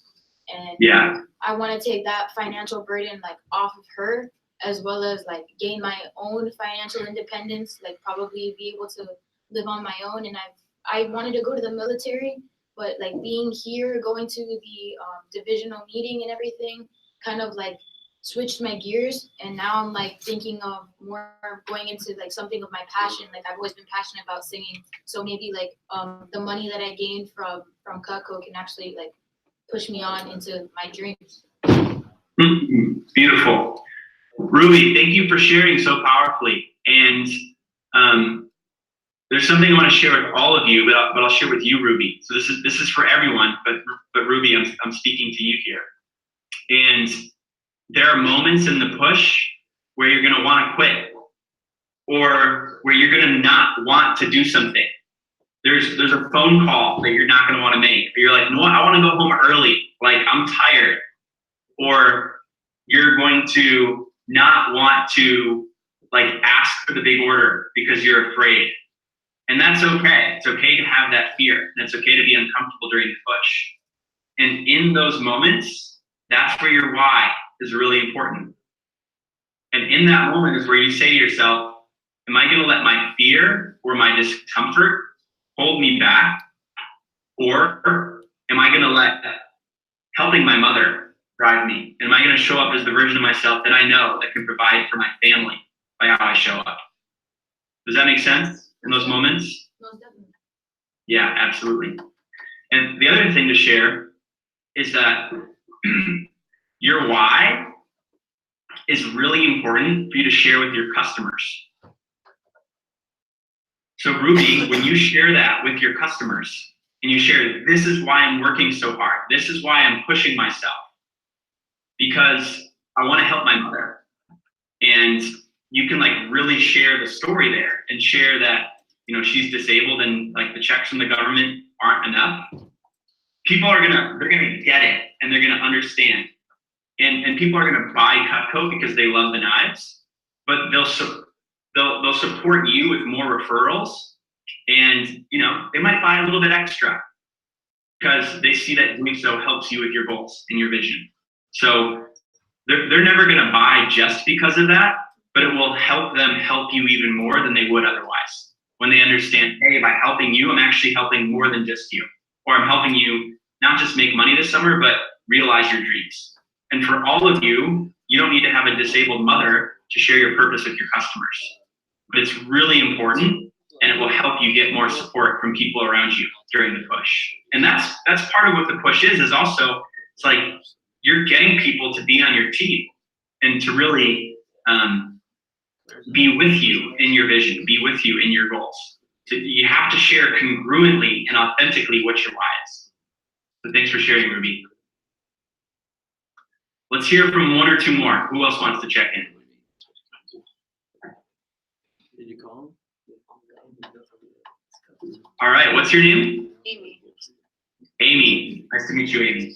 Hi. So for me, I wanted to take it as a growing experience, because last summer I did really well during SC2, but this summer I have been facing some adversity, and so I knew that I would have to do some things differently.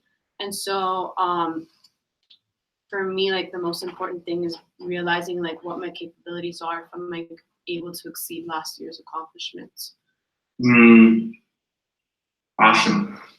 Do you feel comfortable sharing what that adversity is? Not just with me, but with your team? Yeah. I've been getting like, I had like a no sales streak. Like I had like 10 no sales in a row.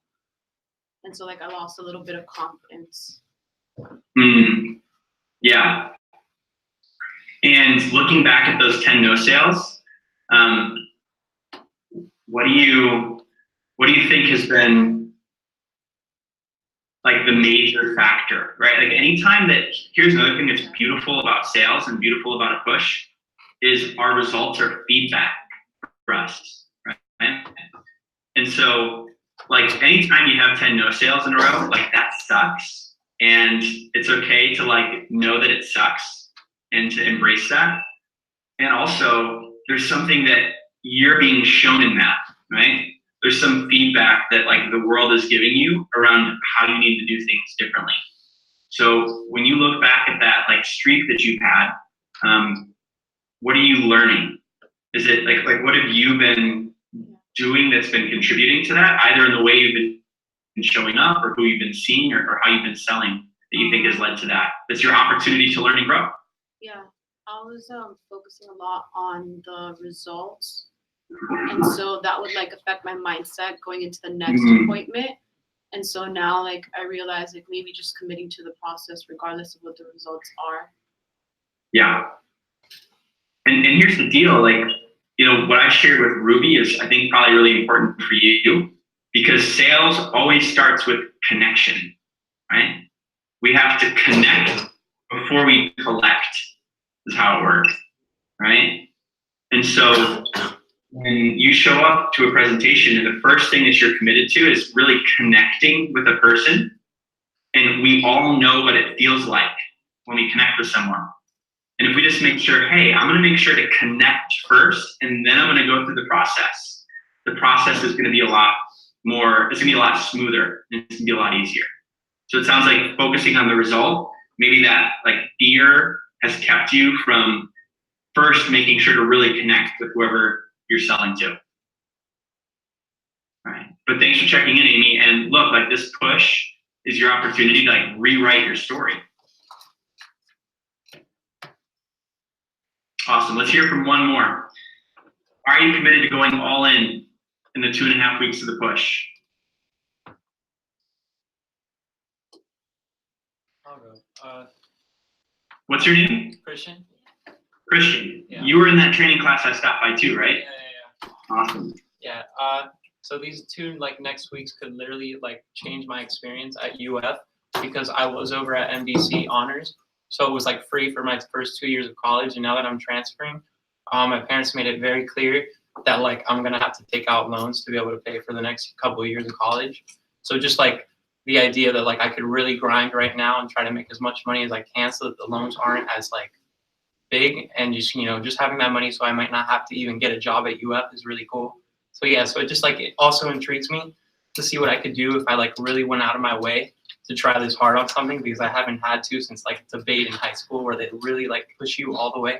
So yeah, just kind of all of that. Awesome. That's great. Thanks for checking in. By the way, do you know what the interest rate is on your loans?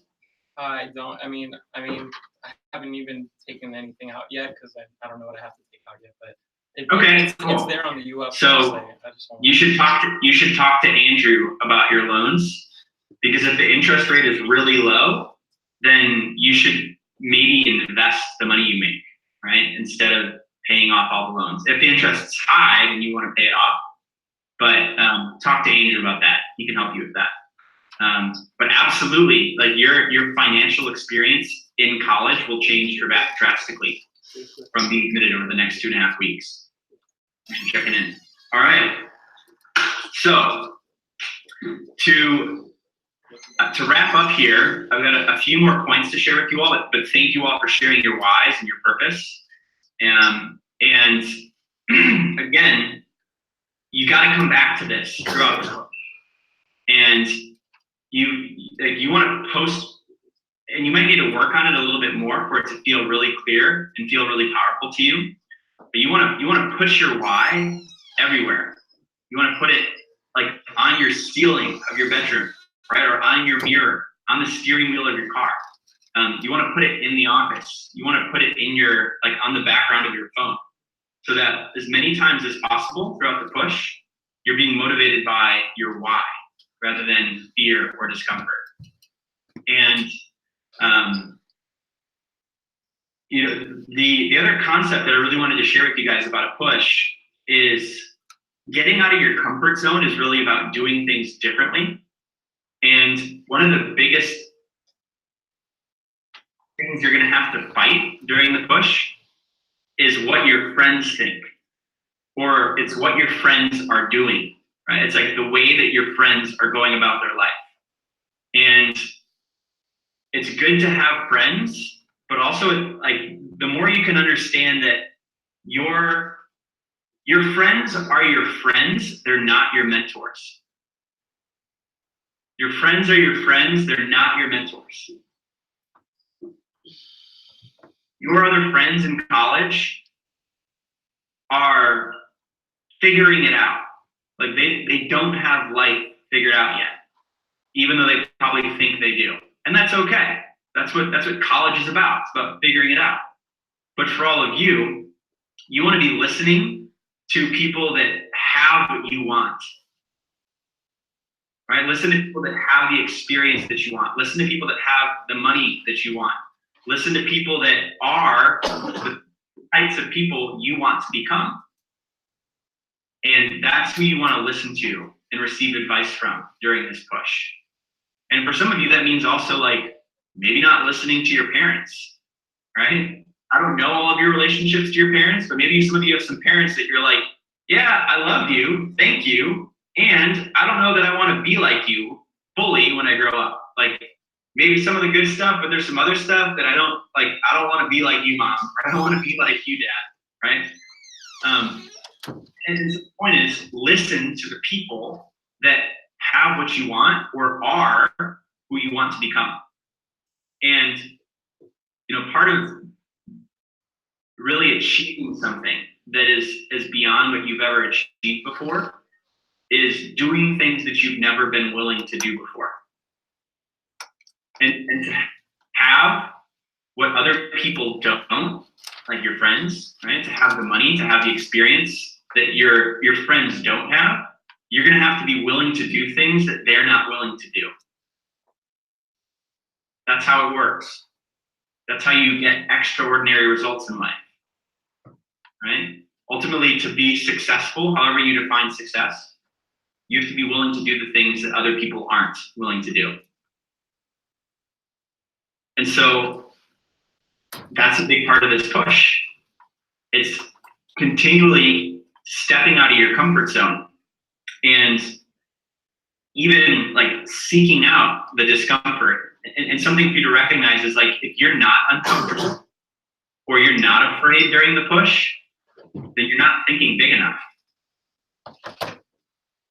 Like when you're uncomfortable or you're afraid during the push, that's a good sign. That's how you know that you're actually pushing yourself. If you're feeling comfortable or you're feeling safe during the push, that's how you know that you've got more in the tank and you haven't really stretched your capacity.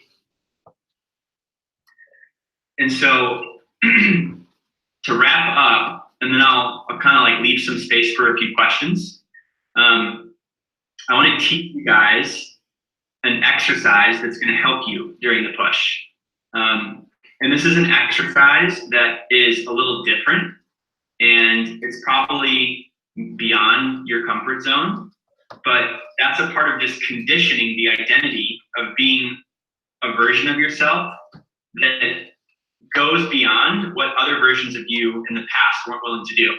You know, I met up with Andrew while I was in Miami a few weeks back, and he brought Luke along. You guys know Luke? Okay. So Luke came to an event of ours a few years back, and he shared with me, hey, the one thing that you said that really stuck out with me from that event that I attended was to get extraordinary results in life, you have to be willing to do things that you once thought were weird. Right? The thing that previous versions of ourselves say, that's weird, or that's too hard, that's too much. Right? To get extraordinary results in life, you need to make that your normal. Hey, that number of calls is weird. It's too much. Well, making that your normal is how you become extraordinary. Asking for an order that big feels weird, feels uncomfortable, feels like it's too much. Well, making that your normal is how you create extraordinary results.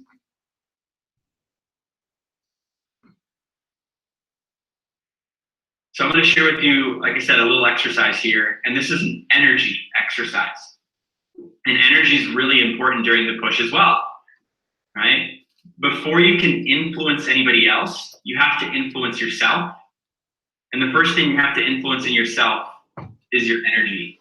And the more energy that you have during the push, the easier the push will be, right? So take care of your health during the push. Drink lots of water, eat healthy, work out. Don't work out too hard though, because we're not trying to strain ourselves, but go for some runs, right? Get your oxygen flowing.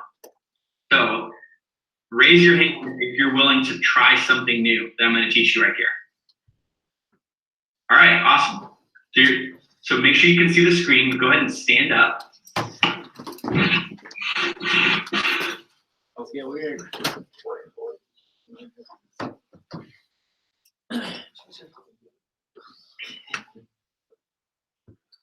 All right. And I'm going to teach you a breath exercise here. It's distilled from Wim Hof. Does anybody here know who Wim Hof is? Raise your hand if you know who Wim Hof is. It's okay if you don't. Okay. So Wim Hof is a maniac, right? You should watch some YouTube videos about him. He's an extraordinary human being. He climbed Mount Everest without a shirt on. That's weird, right? That's nuts. He got injected with lethal viruses in a lab, and they didn't affect him because of the breath work that he was doing. Right? And that's also how he climbed Mount Everest, is he was regulating his body's temperature with breath. So all I'm sharing is that this comes from a really interesting source, and like your breath is a huge tool for giving you more energy. So what you're gonna do, I'm gonna walk you through it. You're gonna put one hand on your chest, one hand on your belly, All right. And what we're gonna do is we're gonna take 3 deep breaths in together. So it'll be like 1 in your nose, out your mouth. 2, and then 3. And I'll lead you through it. And right now you're just practicing. And then in the 3rd breath, you're gonna exhale completely. You're gonna exhale all the air out. You're gonna bring your arms in, and you're gonna bend over like this. Okay? So practice bending over. There you go. Good work. And when you bend over, you're going to contract as many muscles in your body as possible. So you're gonna like flex everywhere in your legs, your arms, your abs, your back, like that. Okay? Good work. You guys can come back up, right? So you're gonna exhale, contract everywhere, and then you're gonna breathe in fully through your nose. You're gonna go like this. And when you breathe in, you wanna bring your shoulders back and your chest up. You wanna fill your lungs completely.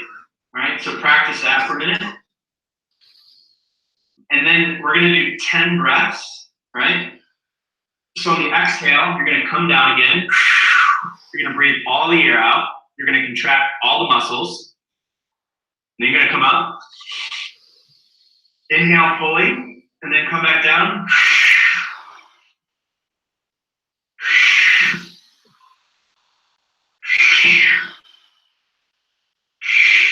Okay, good, you guys got it. We're gonna do 10 of those together. And then on the last breath, you're gonna inhale completely. You're gonna fill your lungs, and you're gonna put your hands back like this. And you're gonna hold the air in. And then the last thing that you're gonna do is you're gonna imagine that there's a coffee straw between your lips. And you're gonna blow out air through the coffee straw as slowly as possible. Okay? Everybody got it?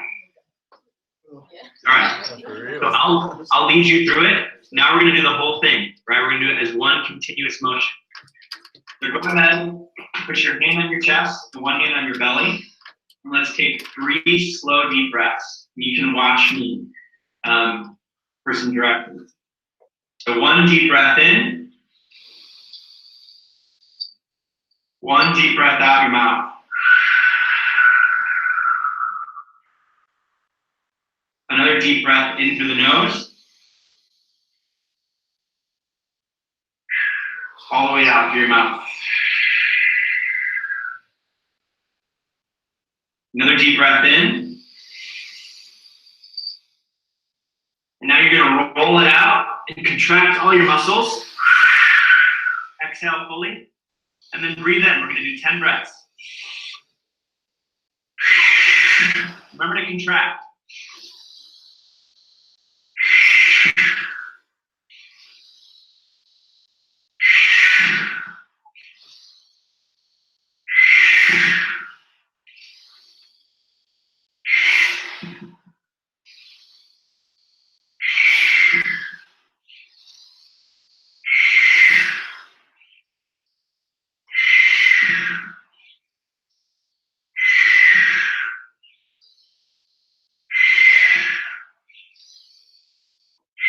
One more.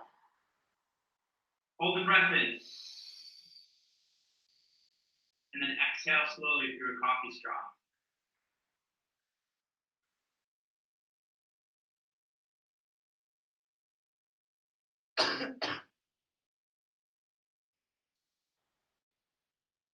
All right, what do you notice?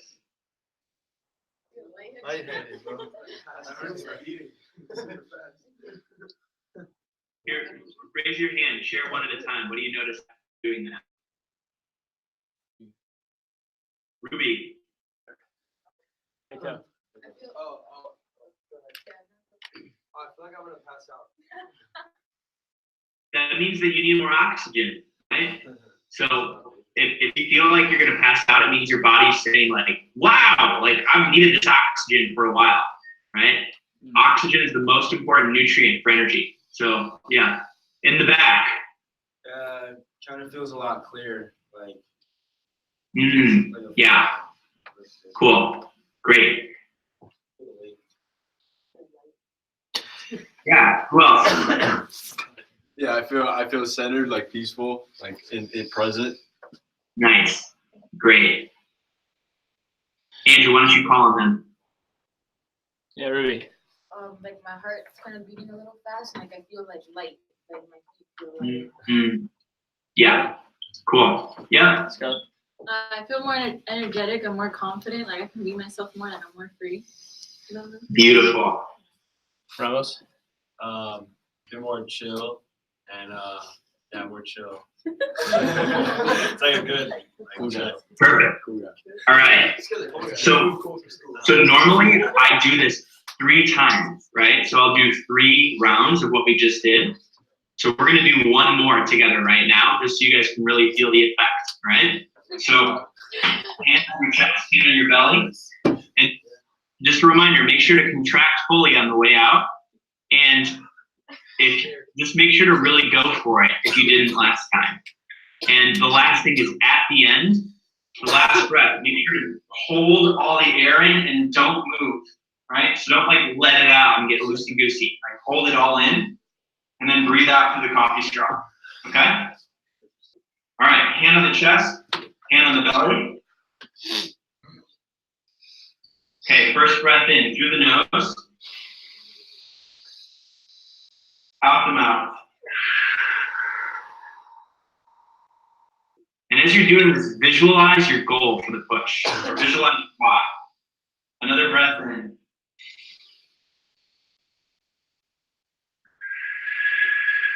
Breath out.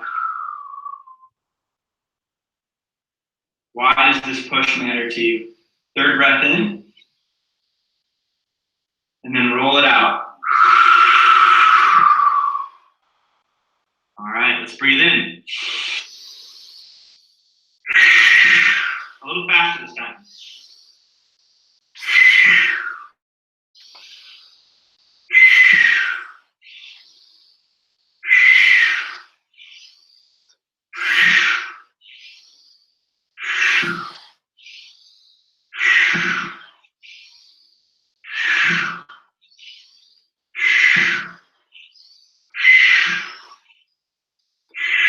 One more.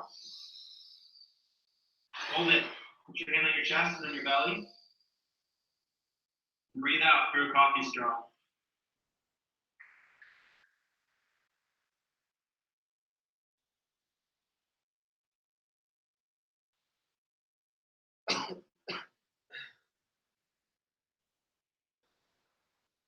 All right, how you all feeling? Good. You ready for the push? Yeah. Yeah. So, why you can all take a seat. Thank you. Thanks for playing full out with that. So, question for you all. Why do you think I had you do that? To raise our levels of energy. Absolutely, and that's going to be important during the push. By the way, you might feel weird, but like, how easy is it to take 5 minutes to do this when you're not feeling good during the push? Very good. Before you make phone calls, before you walk into an appointment, you might feel crazy, but like outside their house, doing a little breath work, right? Like, seriously, it'll help. It'll really help. Why else do you think I had you do this?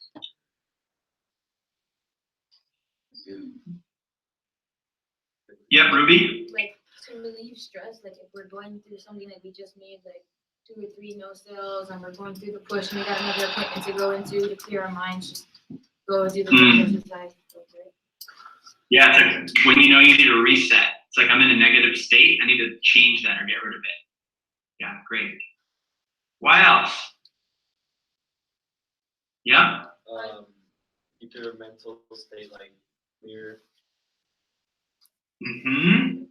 Yeah, it gets you into a clearer mental state. It's easier to focus if you're scattered. Yeah. To show us that sometimes like these things that we might find weird, we can make them normal and it'll help us in the end. Like some of us probably don't take time of our day to just breathe. We forget or like we don't think it's that important. Yeah, like you just don't stop in the middle of the day and take like these many breaths and take that much time, but it could really help you in the end. Awesome. Yeah, so you guys got it. The two main reasons are just so that you can have a tool now that you can use throughout the push to help you. And also just like, what's your name? Who just shared? Oh, Scarlet. Oh, Scarlet? Scarlet. Scarlet. Yeah, and Scarlet. The audio is a little funky over the computer, but Scarlet, like you nailed it. It's to help you see that sometimes things that you think are weird are what's necessary to help you be extraordinary. And again, there's things in the push you're gonna have to do that are uncomfortable. And that's what's gonna be required for you to be extraordinary. And here's the thing I'll just leave you with, and then I'll leave space for a few questions, is ultimately in life, you either embrace discomfort, you embrace challenge, and you grow because you like created challenge for yourself. And that's what you're doing in a push. It's like you're choosing to do something. It's a choice. And you've chosen to do something that's going to be uncomfortable. And because of that, you're going to grow.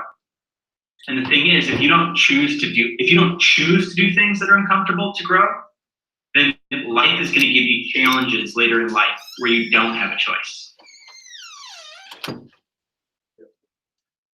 That's how life works. So you either choose to get uncomfortable now and grow, or life won't give you a choice later.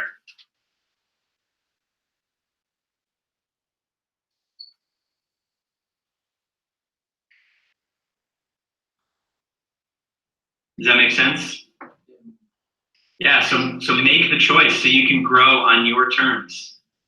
Otherwise, life is going to give you a harder deal later on. And that's okay. We have to grow through challenge that's not chosen to, right? And also when that does happen, we're better prepared when we are living a life where we choose to embrace discomfort and challenge and grow through it.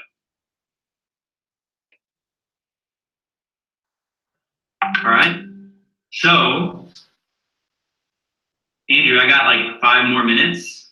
Does anybody have any questions?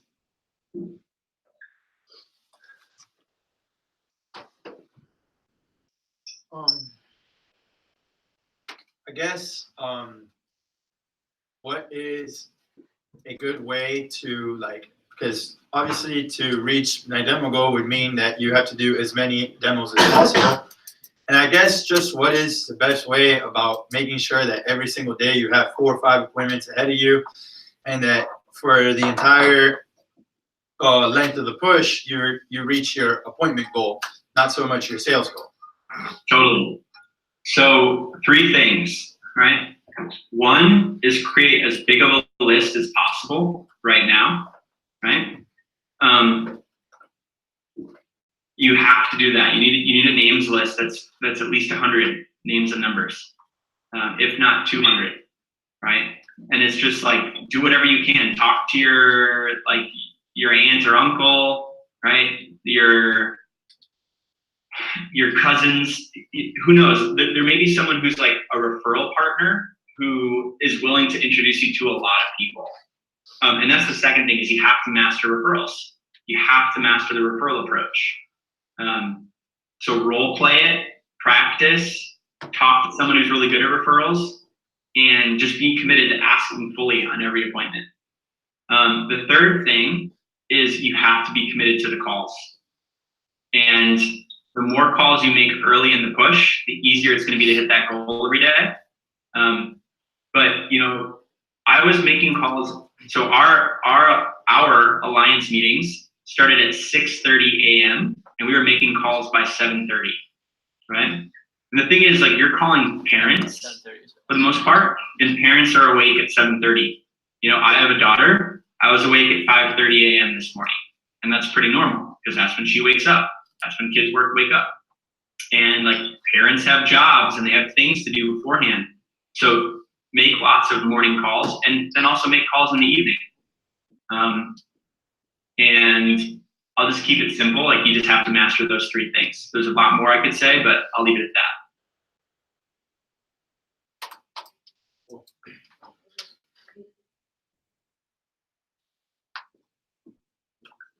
Who else has a question?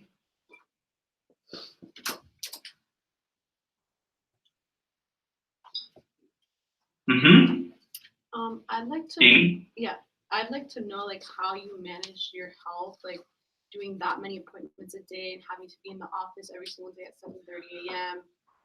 Just how to feel good and then keep your energy up while you're doing that many appointments a day. That's a great question. So the simple things are like, one, you guys have this breath practice. I would do that several times throughout the day.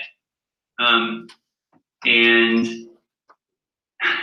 second is just like eat healthy. Like the biggest thing you can eliminate that's going to support you in the push is like take sugar out of your diet.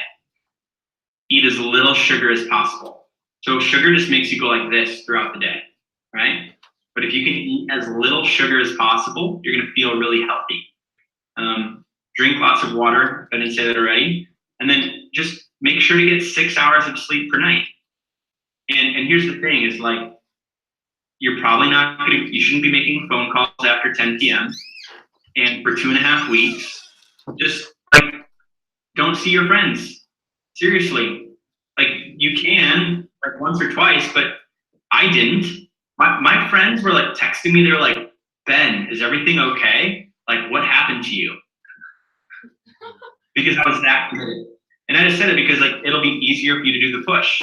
And maybe like you should probably tell your friends if that's the case. It's like, hey, for the next 2.5 weeks, I'm not gonna be very available, right? So just a heads up, and like would love to schedule something after this period, right? I'm really committed to a goal. And like that'll make it easy because if you're going home at 10, you're in bed by 11, like you're gonna get at least 6 hours of sleep every night. And if you're getting at least 6 hours of sleep every night, like you got plenty of energy to go through the day. And there will be a time where you're tired and you're uncomfortable.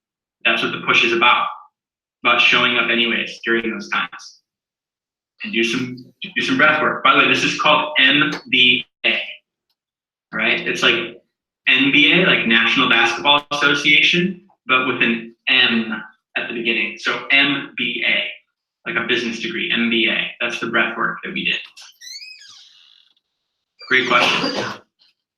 And right now, like, don't wait till the push to change your diet. Like start now so that your body has energy when the push starts. Again, the push has already started for you. Alrighty. Well, everybody, it was a pleasure speaking with you all today, and have a great push. Again, you're going to get what you put into this, and the push really is an opportunity to change the trajectory of your success in life. So I encourage you to go all in, and look forward to hearing from Andrew about your guys' push. Hey, Ben, thank you so much. And I just want to speak on behalf of everyone.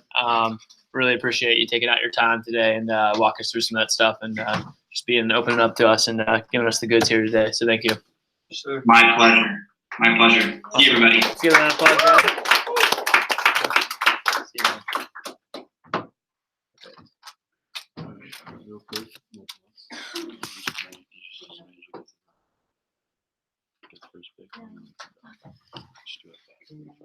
Nope. All right, hold on one second.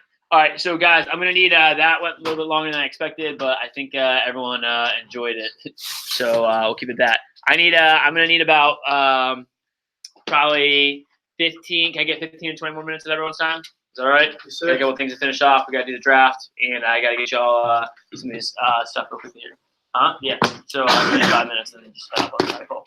Okay, I can wrap it up. All right, we're not gonna be here for the draft. I got the call. All right, so let me put my notes here. Okay. Again, ladies and gents, hang on there with me as we finish this up. We are still broadcasting. Okay, making sure we're good to go here. So, okay, couple quick things that need to happen here. Number one, I'm going to go ahead and pass out these sheets. Everyone take one, pass it down. Okay. I had some more thoughts, but I think Ben did a good job covering most of it. So, I didn't even know he was going to talk about. Everyone take one of those, pass it down. Is that it? Someone have the rest of them? Yo, pass them down fast. Take one, pass it down. Probably not that. Yeah. Hey, don't sign. Make your own version.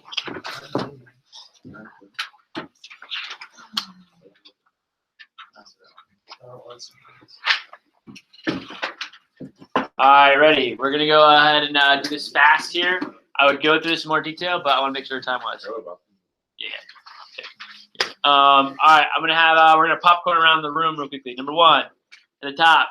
I am totally committed to the effort it will take to achieve to put your goal there. Go for the push.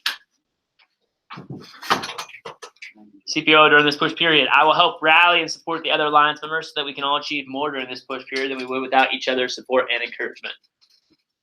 I'm going to go around the room, have someone read each one. Okay, this is specifically, I guess, expectations here and what we're all committed to. Amy, can you read number one? I will do everything it takes to achieve my goal. Cool. Naomi, number two. I'll strive to do 4 appointments every day during the push. I recognize that by doing blank appointments during the push, I am choosing a path that will give me a realistic chance at. So blank would be your demos during the push, and the other blank would be your goal for the push. And we'll calculate yours out after this. Daniel, number three. I will show up to all phone jams with a prepared attack list on the Q app with at least 60 names and numbers to call. I will not leave a phone jam until I reach my goal. Cool. Beto, number four. I will be at the all-day phone jam on Sunday, July 7th with at least 150 minimum names and numbers. I commit to phoning the entire day and not to strive with others. Ramos, number five. I will attend the daily alliance meeting at 7:30 a.m. I will wake up on time to be 5 minutes early. I will show up ready to make at least 20 phone calls, an updated, organized list on the Q app. I will show up ready and able to compete the same day demos I book. I will have a good attitude at every meeting. All right, Jonathan, number six. I will call the alliance PDI line after every appointment during the push. I recognize my results will inspire the rest of the team. I also realize that I will sometimes have to force myself to get the encouragement I need when folks need it. I will be totally accountable to the team. Adrian, number seven. I have the recommendation approach memorized before the start of the push. I will memorize the close before the start of the push. Ruby, number eight. If I am struggling with adversity, I will talk to a manager to help guide me. Max, number nine. I will maintain a positive attitude throughout the entire push. I will not bring negativity of any kind into the office. I will not complain or spread negativity to other alliance members. And I promise to share any negative thoughts or complaints only with my manager. Scarlett, number 10. I will not let up at all during the push. I will never give up on my goal. I am fully committed for the entire push. That's you? Oh, yeah. Good. If you want to go to the locker room, I'll help you get set up here in a second. All right. Go ahead and sign off on the bottom. Okay, with the date.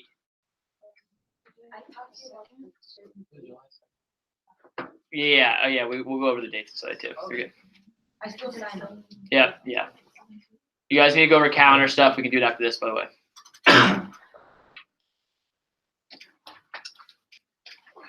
Okay, I want us to read this last lines here together. Ready? Starting at I will maintain. Ready? We're gonna read it together. I will maintain a positive attitude throughout the entire push period. I will manage to the best of my ability. I will be available at all phone times to help each other alliance member.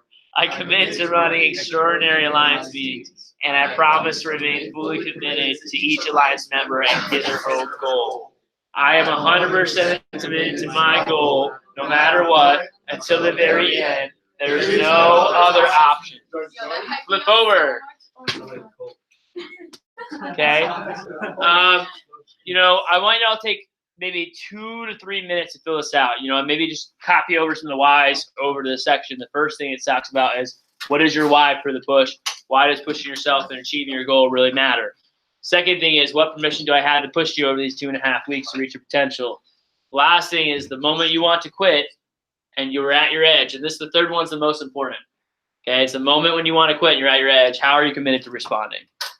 So that when you feel that way at one point or another during the push, and you want to sit down and talk to me, you kind of a game plan for how you're going to respond in that moment, or what your response is going to be.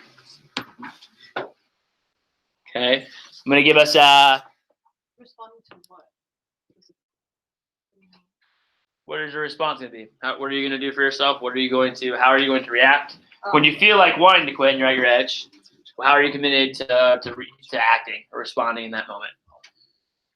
Are you the emotions the best of you, or what are you going to do in place of that? Okay, I'll put on music here for a second. We're gonna finish up.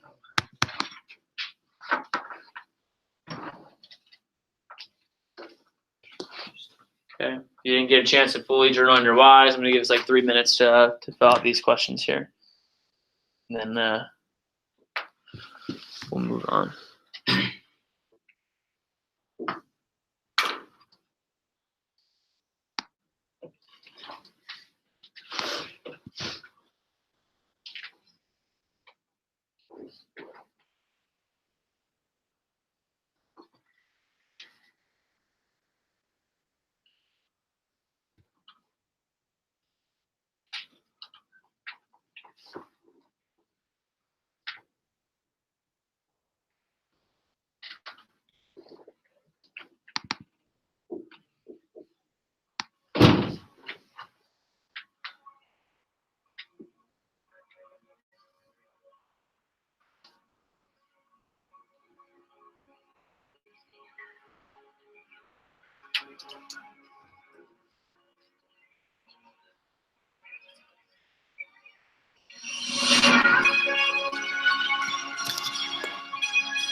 What's your real why for the push? Why does pushing yourself and achieving your goal really matter?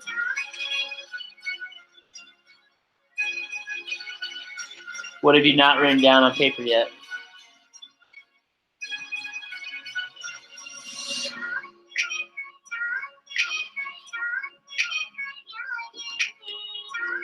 Make sure you keep it short and sweet.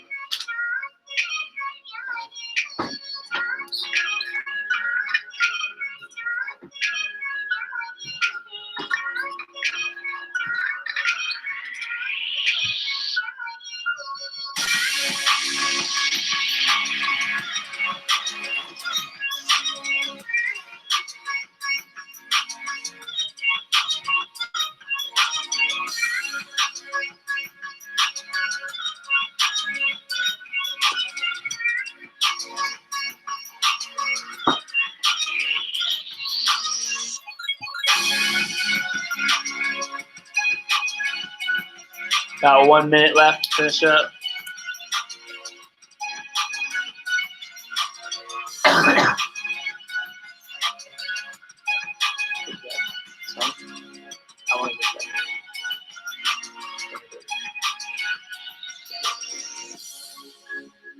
That's what time. That's what will be done.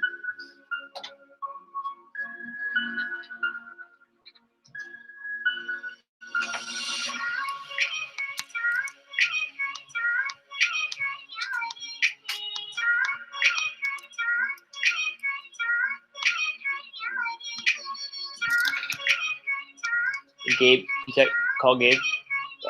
He's on the phone.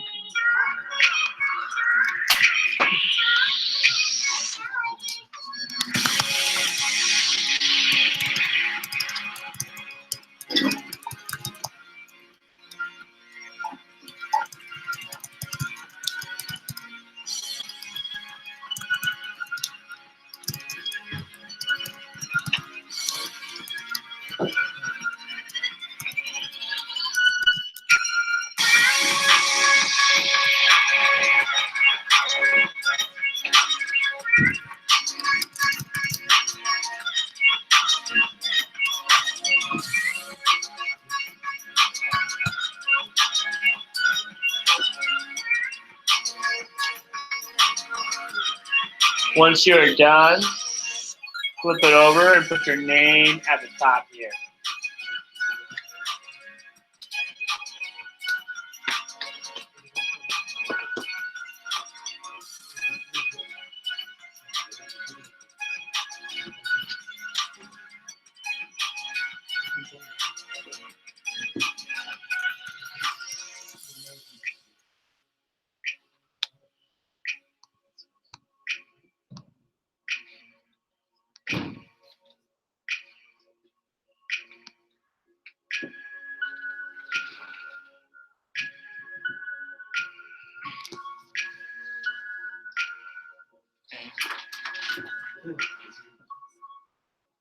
All right, go ahead and pass those up here. Or not, everyone pass them to Naomi. Naomi will have to bring them up. Adrian, Jonathan, y'all give yours to Naomi? You give yours to Naomi? Huh?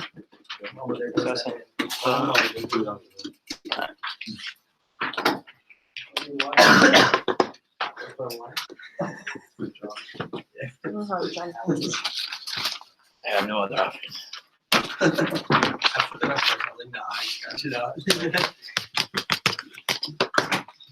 It's always one guy. All right. So like I said, guys, I'm gonna need 15 minutes. We're gonna wrap up. We're just doing the fun stuff. Here's some quick things though. I do want to go through this. Okay. I want to give you guys somewhere in your notes. You still want your notes out. I need to spend like 5 minutes talking about preparation, what you need to do between now and Sunday, and then we're gonna just do the team draft. We'll get y'all out of here. Cool. All right. This stuff that I'm going over though for preparation is gonna be pretty damn important. So I'm gonna go through it like laser fast, but like make sure you're really engaged here right now and finishing off this stuff. Okay. Number one. Okay, this is just a quick things off the top of my head. Number one thing that's gonna be probably the most important thing right now to prepare is probably what? Tack list. Names and numbers. Okay. Number one. Getting organized with Q. Some of y'all just have names that you just need to get uploaded to Q. Literally before tomorrow's night's phone jam, okay, make sure that you've uploaded every possible person that you could possibly upload to Q, so that way you're done with that. So Wednesday through Sunday, you're just focused on creating more new names versus just getting organized with the names you already have. Okay, so get organized in the next 24 to 48 hours with that. For those of you guys that did not know, okay, I announced a contest on Friday. I'm raffling off a K-bar tomorrow night. So for any person that adds 50 people on Q to your attack list before tomorrow night, at each one of those is an entry.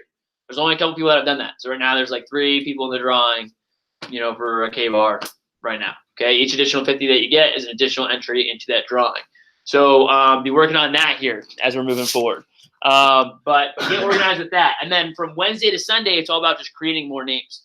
So if you are, this is where you're at currently. I'm not even worried about this. If this is where you're going to be by Wednesday, okay, Daniel, looks like you're in the clear here. Amy's obviously in the clear here.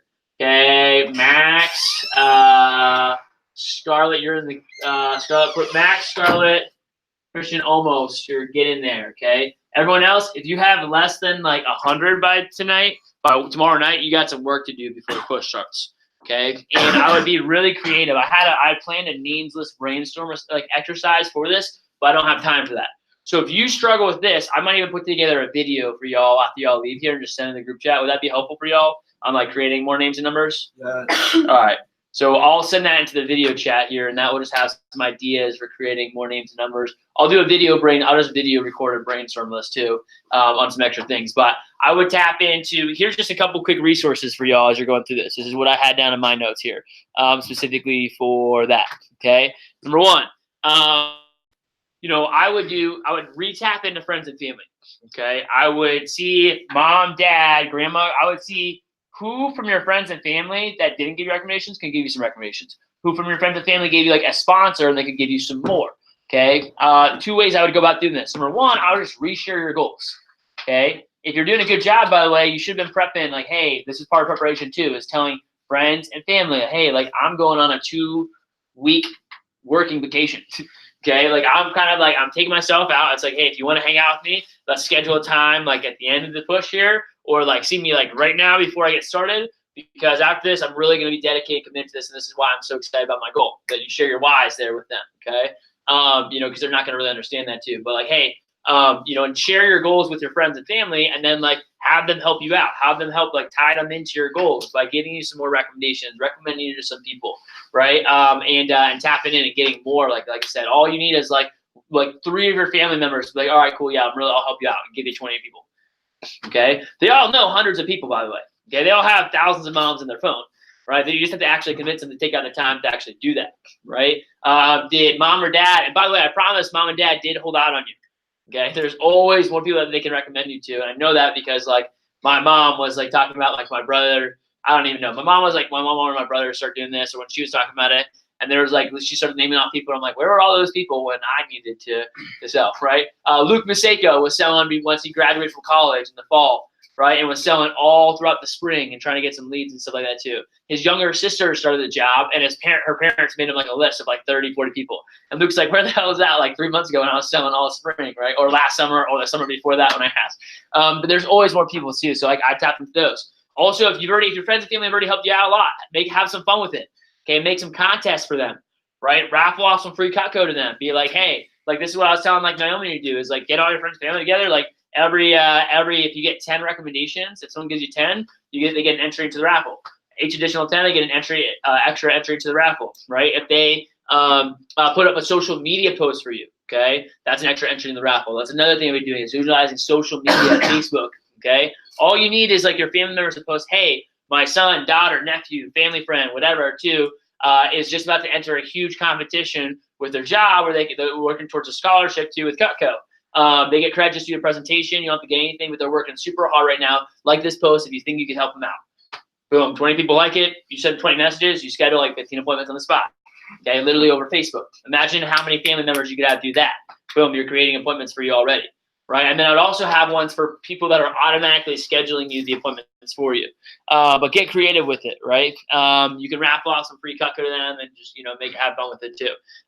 Last thing I would do to build more names and numbers is the demos this week. You got to be getting double sponsors on your appointments. You're getting 20, 30 recommendations on your appointments. I'd rather you have no sales and getting double 20, 30 recommendations and just selling nothing this week than be dropping complete sets with 0 recommendations. Okay. Second thing to that, I have veggie peelers in the back. Actually, Adrian, can you bring them out here? I'll just put them out here for anyone that wants them now. I've got a box of veggie peelers. I pre-ordered these for use. I've spent like $400 on them. So I got them at the discount from the company. It cost me $6 piece, okay? You can buy however many you want from me at the discounted price that I got them for. I got them for you all, okay? Luke Laughlin, okay, did this like he sold like 60K for SE1. He would do this every single week of the summer. He'd buy like 15 peelers. Okay, because that's what made him all his money because it fueled the most important thing, which was his recommendations. Okay, and giving those for free, you get a sponsor, then you give them a free one to get them to a double sponsor every single appointment that you do. When you offer free stuff, all of a sudden they magically know a lot more people. Okay, so I would use those. Okay, you can grab those from me if you want before the end of the day here. Let's see some other things here real quickly. Any quick questions on Tackless and building it? Ruby, you raised your hand kind of saying earlier. Just ask me if it comes back later. Okay. Other things on preparation here. Okay. So number 1 is building your attack list. Yes. Do we put our recs on queue? Yes. Okay. Now, if you're skills checked and you're ready to roll, you're ready to go, and you're part of the 10K Alliance, I would still highly, if y'all are new, some of y'all like just started like 2 weeks, you just finished or fast start like last night. I would highly recommend you do it, but keep it organized and prioritize people that you know. Start off with that. The first week of your push, I mean, there's no way you just finished faster. There's no way you're done seeing people that you know. Okay? Like you need to tap into acquaintances. That's why I'd be building your attack list. I would still get your recommendations on, so you just have many calls possible. However, okay, I would start off by prioritizing when you're going to the first week or 2 of your push. Like don't see recommendation. You don't have to prioritize, really like sinking in, and everyone should do that. I'm even telling the assistant managers in the room that have been doing the job for a year and a half to go back to their names list and see like who else do I know that I could probably do an appointment with. Who in my friend group from high school like have I never seen their parents yet? I never reached out to them for their mom's number. Who else do I know that like from my church that like I see around, but like I never actually bothered scheduling an appointment with them, right? I would tap into that stuff too to give you a strong base and foundation. And then by the second, third week of the push, maybe you're like moving into recommendations there a little bit, but start off there. Other things, I would recommend going field training. If you have never been on field training before, okay, try to go on a field training this week and also start taking as many people on field training as possible, this week. So if you don't have an appointment lined up for 4th of July, make sure you're going on someone else's. Have a reward for yourself. Let me see here. Okay, 2 other things that I'm going to be doing for the push and expectations here. I'm going to give you guys an audio, okay? So who in here is, some of you guys have probably listened to the HPP podcast before, some of y'all have not, right? There will be an episode of either my podcast or another podcast each and every single day for you to listen to. as well as one Cutco video each and every single day. So one personal growth oriented, one's going to be specifically Cutco skill set oriented. I will mix and match them. So if it's a longer podcast, it's a shorter Cutco video. If it's a longer Cutco video, it's a short podcast that day. Okay. Probably about an hour total of listening time each and every single day. But if you don't have like Bluetooth in your car or like an aux cord or something like that, get that set up so you can actually be listening and feeding your mind with positivity, right? And that's really, really important, like Ben was just talking about, because, you know, everyone else, by the way, will be giving you negativity, okay? Most oftentimes, unless you pop off and have amazing results right off the start, most of your family, your friends, and other people, and it's not because it's, by the way, because they care about you and they don't want you to experience and go through challenge. Most people, it's like if I have a son or daughter, my natural response is I want to take care of her and don't want her to have to experience anything challenging ever, because I want to protect her and make her safe and make sure she never has to experience pain. But everyone realizes, like we all know, that's how you grow, that's how you move forward too. But realize that's what you're going to get from most people. So feeding your mind with positivity, no matter what's going on, it's going to help with that a lot too. And you're going to actually be growing. You know, think about, I'm just telling you guys this way. If you're doing this every single day, by the end of those 18 days, I mean, you'll have gotten more value just from that stuff, increase your skill set higher, have learned more than any, 2 or 3 classroom classes that you can take this fall or spring. Question? I listened to audiobooks on entrepreneurs. Yeah, exactly. Audiobooks are also good things. So I'm going to give you guys a specific curriculum each and every day that's going to relate to each and every single day of the push. However, that's only going to be like an hour of stuff. Chances are you'll have more than an hour between driving here to the office, back and forth, everything else all day. So if you want to listen to more, you're more than welcome to. And I highly recommend it too. Let's see real quickly here. Last things, okay? Let me go over, the only other thing I have is 2 things. I'm going to talk about flatware and then recommendations, okay? Let me go over, and I'm going to go over this fast. I'll follow up with a video to the group, but I want you guys to get this down in your notes. Y'all have been to SLDMs. Y'all have been to divisional meetings. Y'all have had advanced trainings from me. I want you to go, there's a specific itinerary of what you're going to do with recommendations when you get them during the push, and probably for the rest of your career. Here it is, okay? First thing, you have page 16, and you're going to write this down. Page 16, memorize, okay? You need to have a recommendation binder. Who does not have a recommendation binder, by the way? I think that's probably a lot of the new group. Okay. Does anyone have an AMC recommendation? Can you show me, Jonathan? All right. You need to have a recommendation binder made. This is a huge key in getting a lot of recommendations. If you not have a recommendation binder, it makes it a lot harder. You have to realize that customers are going to feel one of 2 ways when they give you recommendations. They're going to feel like, oh, wow, it's weird. I'm going to feel weird not giving recommendations because I know everyone gives recommendations, or they're going to feel weird giving you recommendations because they don't think anyone gives you recommendations. It's one or the other. So we want to make them think what? Everyone gives us recommendations.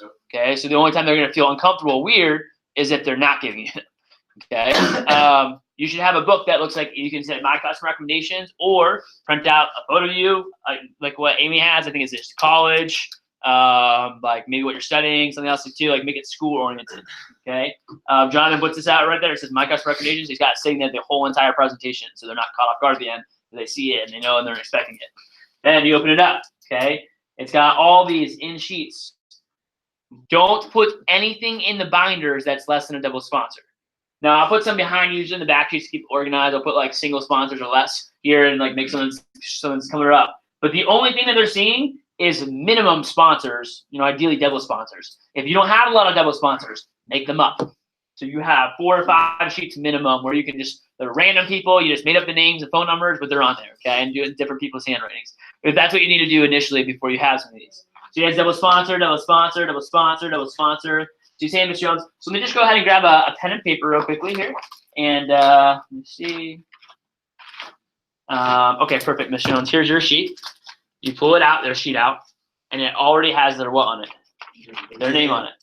Okay, so again, you're assuming the sale. You're like, hey, Ms. Jones, all right, cool. Here's Ms. Jones, your pen and paper, just put down as many as you can. Everyone follow along with that? Recommendation binder. You need to make that before this Sunday. Okay, you just need to get a binder, put your recommendations in it, put some on the front, and then we can show you how to highlight them just like this. Okay, if you don't do the highlighting, at least just have a binder together. Also, just keeping them organized. Names already on, pull it out, sheet, give to them. Goal is I get to a sponsor, I get to 10. If I don't get a 10, what am I doing? Pass back, pass back, pass back. Okay, if I get to 10, what am I still doing? Pass back. Okay, now I've gotten about as much as I'm going to get just initially. Cool. 10, 15. Ideally, I'm getting 10. Now I'm going to offer what? Free cut code. Okay, you don't offer free cut code to get the recommendations. You offer it to get more, right? And then again, do this on your appointments where you're selling. So cool. Now I'll offer, hey, Miss Jones, a free veggie peeler if you can get me to 20. Or she give me 20. Hey, Miss Jones, give me a 40. I'll give you a free veggie peeler. Or I'll give you the extra free knife. You can either have it with you and give them for free, or if you sold something, you could add it on for free for the order. Okay, adding on a veggie peeler does nothing like to your order. Okay, so question on that. I've gotten a double sponsor. Now what do I want to do? Qualify. Who does not know what qualify means? All right, cool. Qualify your recommendations. And I can go over this. I can review this a little more. But that is the little section in the area that has a smiley face, money, the house, the heart, the numbers. Okay. Hey, Miss Jones, who from this list loves to cook? Cool. Put a heart next to those people, or a C to loves to cook. Hey, Miss Jones, who from this list super nice? Put a smiley face on all the ones that are super nice. Who from this list likes to get the nicest things? Has a lot of money. Cool. Put another sign next to those people. Okay. Who's from this list that lives in a really big house? You ask them these questions so that way you know who are your best customers. The ones that are super nice, people that love to cook, have a lot of money, and have kids too. Like, boom, those are your best people, the best customers that you have. On queue, by the way, you know what you do with those? There's a star button. You star those. Those are always your priority ones when you have them at the top of the list. Okay. And then area. You've got to get that. Okay. The key to work during the push is working hard. It's also working smart. Okay. That means getting good at scheduling your appointments. Okay. If you're scheduling appointments here, Homestead, Fort Lauderdale, like number one, you're going to hate your life. Number two, you're also not going to get a lot done because you're not being efficient with your time. Okay. Work smart and hard. You got to get the areas. After you qualify, what do we immediately do with the customer? Okay. We are having them text the customers a heads up. Right. I know, by the way, you guys got to get this down, because I'm going over it right now too. I want you to make sure you have this down. So after we qualify customers, we have a text the heads up text. Okay. By the way, the easiest way is to have the text already sent to the customer. So when they are writing down the recommendations, I've already sent them the text. Okay. So it's not like, Ms. Jones, by the way, could you type out this text and send it to them? It's like, hey, Ms. Jones, by the way, I just sent you a text to your phone real quickly. Actually, yeah, Susie probably sent you that too. Okay, perfect. Well, yeah, I just want to, if you want to go ahead and just send that out to all the people on the list real quickly. That way, because I don't want to like call anyone and like catch them off guard or anything like that, and then like be asking you like what's going on here. So that way, you just give them a heads up. It's easier for you and easier for me too. So just go ahead and shoot them that text. That way, I don't catch any of your friends like out of the blue or anything like that. And just have them send a text. Okay. Again, work smart and hard. This will make your phone jamming a whole lot easier when you're calling. You're like, hey, did so and so give you a heads up as I'm calling? No. What is this about? Oh, yeah. Sure, yeah. You told me you're doing appointments, right? Like, when do you want to come over? World of a difference when you're phone jamming. Okay. Last thing, I have them all text. What's the last thing I want to do now? Trying to get a neighbor hop. Neighbor hop, or I want her to book me an appointment. Okay, this is big and really, really crucial. Okay, work smart and work hard. Okay, I'm going to now incentivize her with probably more free Cutco. Okay, to help book me an appointment on the spot. Y'all realize sometimes how many calls it will take you to actually book up with a presentation. Okay, you're like, hey, you call the people on this list every single day for like a couple weeks. Sometimes not gonna hold them. They make one call to their friends. These are people that they already have text messages going back and forth with already. They make one call to them. It's like y'all were at advanced training. When you call your friends, give them to one of us. We set them up for an interview. They always answer when you call. It's the same thing with the customers. Okay, so they call the customers like, hey, I'm here with this guy right now. He's super nice. Give a quick second. Cool. Throw him over to the phone, and you book up the appointment, right? And offer them some free cut code. Like, hey, Miss Jones, by the way, you might even not need to do anything. Just say, hey, if they buy anything, I'll give you a free knife, right? You say like if they buy one of our 3 small sets, okay, well, complete homemaker signature. Hey, I'll give you like $100 worth of free product or free cut code. Yeah, Jonathan. Yeah. By the way, I think Jeff probably went over this in the SLD because we went over this online. You're doing this before you close out and finish the order. That's how you do it. So when you have the credit card in their hand, then you have them write down recommendations. Close out the orders and you add on the free stuff. Yep. Right. Or you can add it on to the customer's order. Right. If you close out the order, when you see their friends' houses, like, hey, by the way, Miss Jones, I'm adding on like an extra $100 to your order. Or I'm adding on like this free knife to it. Can you just give that to Susie when you see her? She's like, yeah. Like, what's that for? And she's like, oh, she like wanted it for free for like helping me out. She's like, well, how do I do that? So, oh, Miss Jones, I'll show you how. Okay. But have the customer schedule. My first SC2 push that I sold 10K. Well, I saw one lady that was a super hard woman to get. Squeezed her on the phone. She booked up 3 of her friends while I was at her house with her. She booked up my 3 appointments for the next day. I had 0 going into the day. iPhone GM booked up 1 more. Okay, I saw 3 or 4 of her friends, and that was my 10K in sales. I sold her a homemaker, her friend a signature steak, her next friend with a signature steak, her next friend with a galley, and then I booked up 1 more like a day later, and it was like another signature. So make sure you guys are following that process. I'm going to go over and we'll give you some keys. We'll talk about more on the alliance, but make sure you guys are doing that in your appointments right now. Have the customers work for you, work smart and hard. Last thing that you guys need to do, okay, I'm not going to make us do it right now. Because in case you need to get out of here and run, I would recommend, I'm going to do a team draft right now, and then I recommend highly, if you need to dip out, you can, but before you get out of here, I'm going to have, that's why it says flatware right here. I'm going to have everyone order the flatware sample set from VectorConnect.com. You can go on there and order a sample set of flatware. It'll come with the stainless steel table knife, big fork, small spoon, big spoon, small spoon. Okay. On there, I think it's like $25. Okay. This is beyond, by the way, if you sell 1 flatware chest this summer, it beyond paid for itself. Okay. You sell 1. Flatware is one of those things that is so easy to sell, but the customers pretty much always have to see it. Like if they get a chance to see it, physically use it, hold it, it is a really, really easy sale. If you're doing 60 presentations or 50 presentations, okay, you got to imagine you put that in 10 people's hands and 1 out of 10 is going to actually want it, right? Maybe 9 of them don't, but you just show it to every single person, every single appointment. Like you're bound to at least sell a couple flatware chests if you're doing 50 people during the push, like guaranteed. Right, but you got to actually have it. If you don't have anything to show, like pointing to the picture in the book is not really like that enticing for a lot of people. Okay, so keep that in mind. So order that today so that it gets in before the push starts, and you have that to use. You can do that directly with it's like My Cutco Tools, Vector Connect sample kits. Let me explain the team contest. All right. So the team contest. Here's how this is gonna work. Okay, we do this every single summer. Matt may even let you be on a team. We'll see. Here's how it works, okay? We're going to divvy everyone up to teams. We're going to do a draft here in a second. There's going to be a bet. So here's what happens. Everyone here, it costs $20 to participate, okay? And the team bets. Everyone throws in $20 into a big old pot. Okay, so that pot will be like something like $400 for $20. I throw double the amount of money on top of that. Okay, whatever the pot is, right? Whoever wins the pot, that's getting spent on those people. Okay, meaning it's been different. Sometimes we've done like a boat day. Sometimes we've done like a baller crazy dinner at like one of like the best restaurants in Miami or something like that too. I don't know. We have some sort of celebration or do something with the team that wins it. Okay. So here's a couple of things for it. We're going to do a draft. There's a whole point system for the push. This will make things fun and also keep you motivated. Right? I will go over all the points, and actually I can pull them up right now. If you guys want to know the points right now, how it works? Yeah. All right. So specifically, it's just Jonathan wants to know the points. All right. Let me pull it up real quickly here.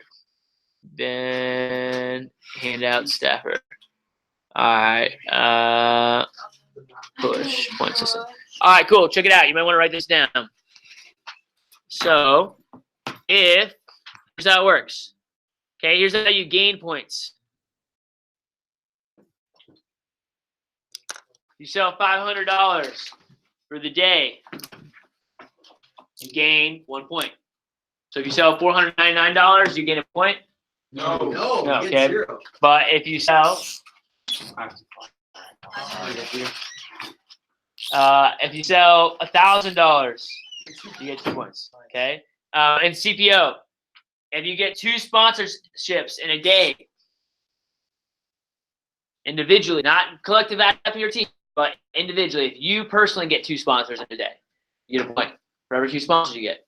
So if you got 100 sponsors one day, or sorry, not 100 sponsors. If you got 5 sponsors in a day, one person gave you 30, 2 people gave you 10, you got in 2 points for your team. Okay, 6 sponsors would be 3 points. Okay, if you book up 4 demos in a day, you also get a point. Not on phone jam days, so not on Wednesdays and not on Sundays. But if it's Tuesday or let's say it's a Monday and I don't have many demos going today. I've only got 2 demos. You want to focus on winning the day. So how do I win the day? I want to get as many points as possible. I get 2 sponsors. I get $500 minimum in CPO, and then I also phone jam since I don't have 4 appointments for the day, and Tuesday's not looking hot either. I want to create 4 appointments on that day for tomorrow or for the same day. Okay. You can lose points. Here it is. If you show up late to an alliance meeting, okay, you get. Let me see real quickly here. Yeah. If you show up late to an alliance meeting, you lose 1 point. Okay, even if it's half a second late. Okay, if you're more than 15 minutes late, you get what? Breakfast.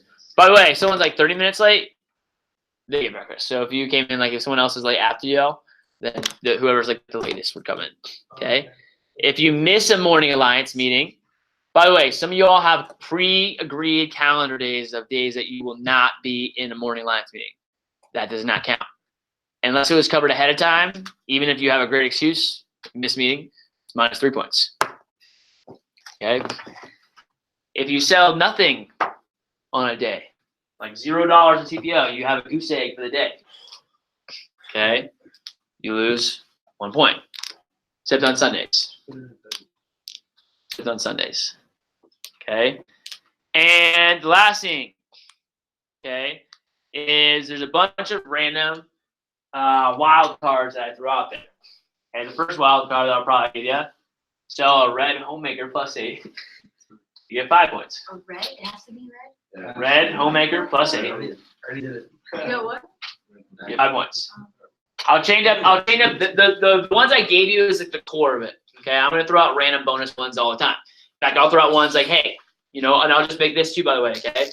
Anytime on a Monday morning, and by the way, we can see all the results on the Q app. So anytime on alliance meeting morning, this is the last 2 that should be added in there. If you make 20 calls in the morning, okay, you get 1 point for every time you make 20 calls in the morning. Okay. By the way, everyone should get a point, an extra point, just for being here every morning because you made 20 calls. That should be a standard. If you ever make less than 10 calls on a Monday morning or like an alliance meeting morning, you're losing a point.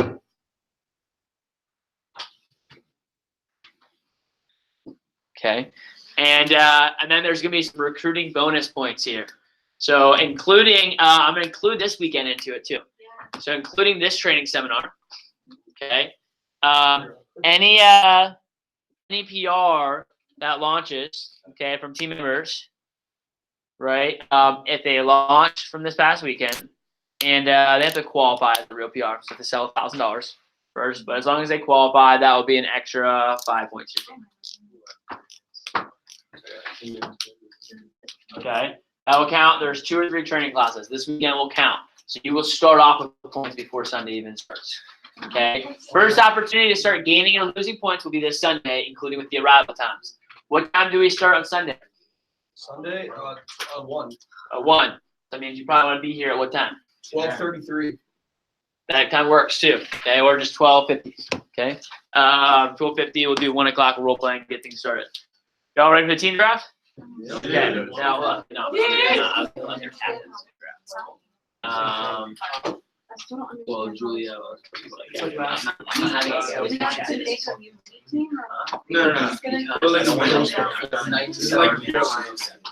I posted it last night. Can I read it? Then why did you say something last night? When I told you something.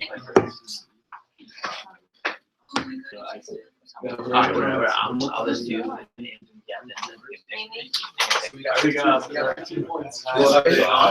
So that's what I'll just do.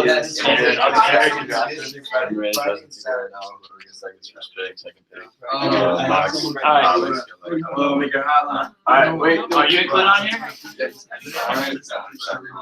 Alright, where's you have a ticket right now? So I got 4 or 5?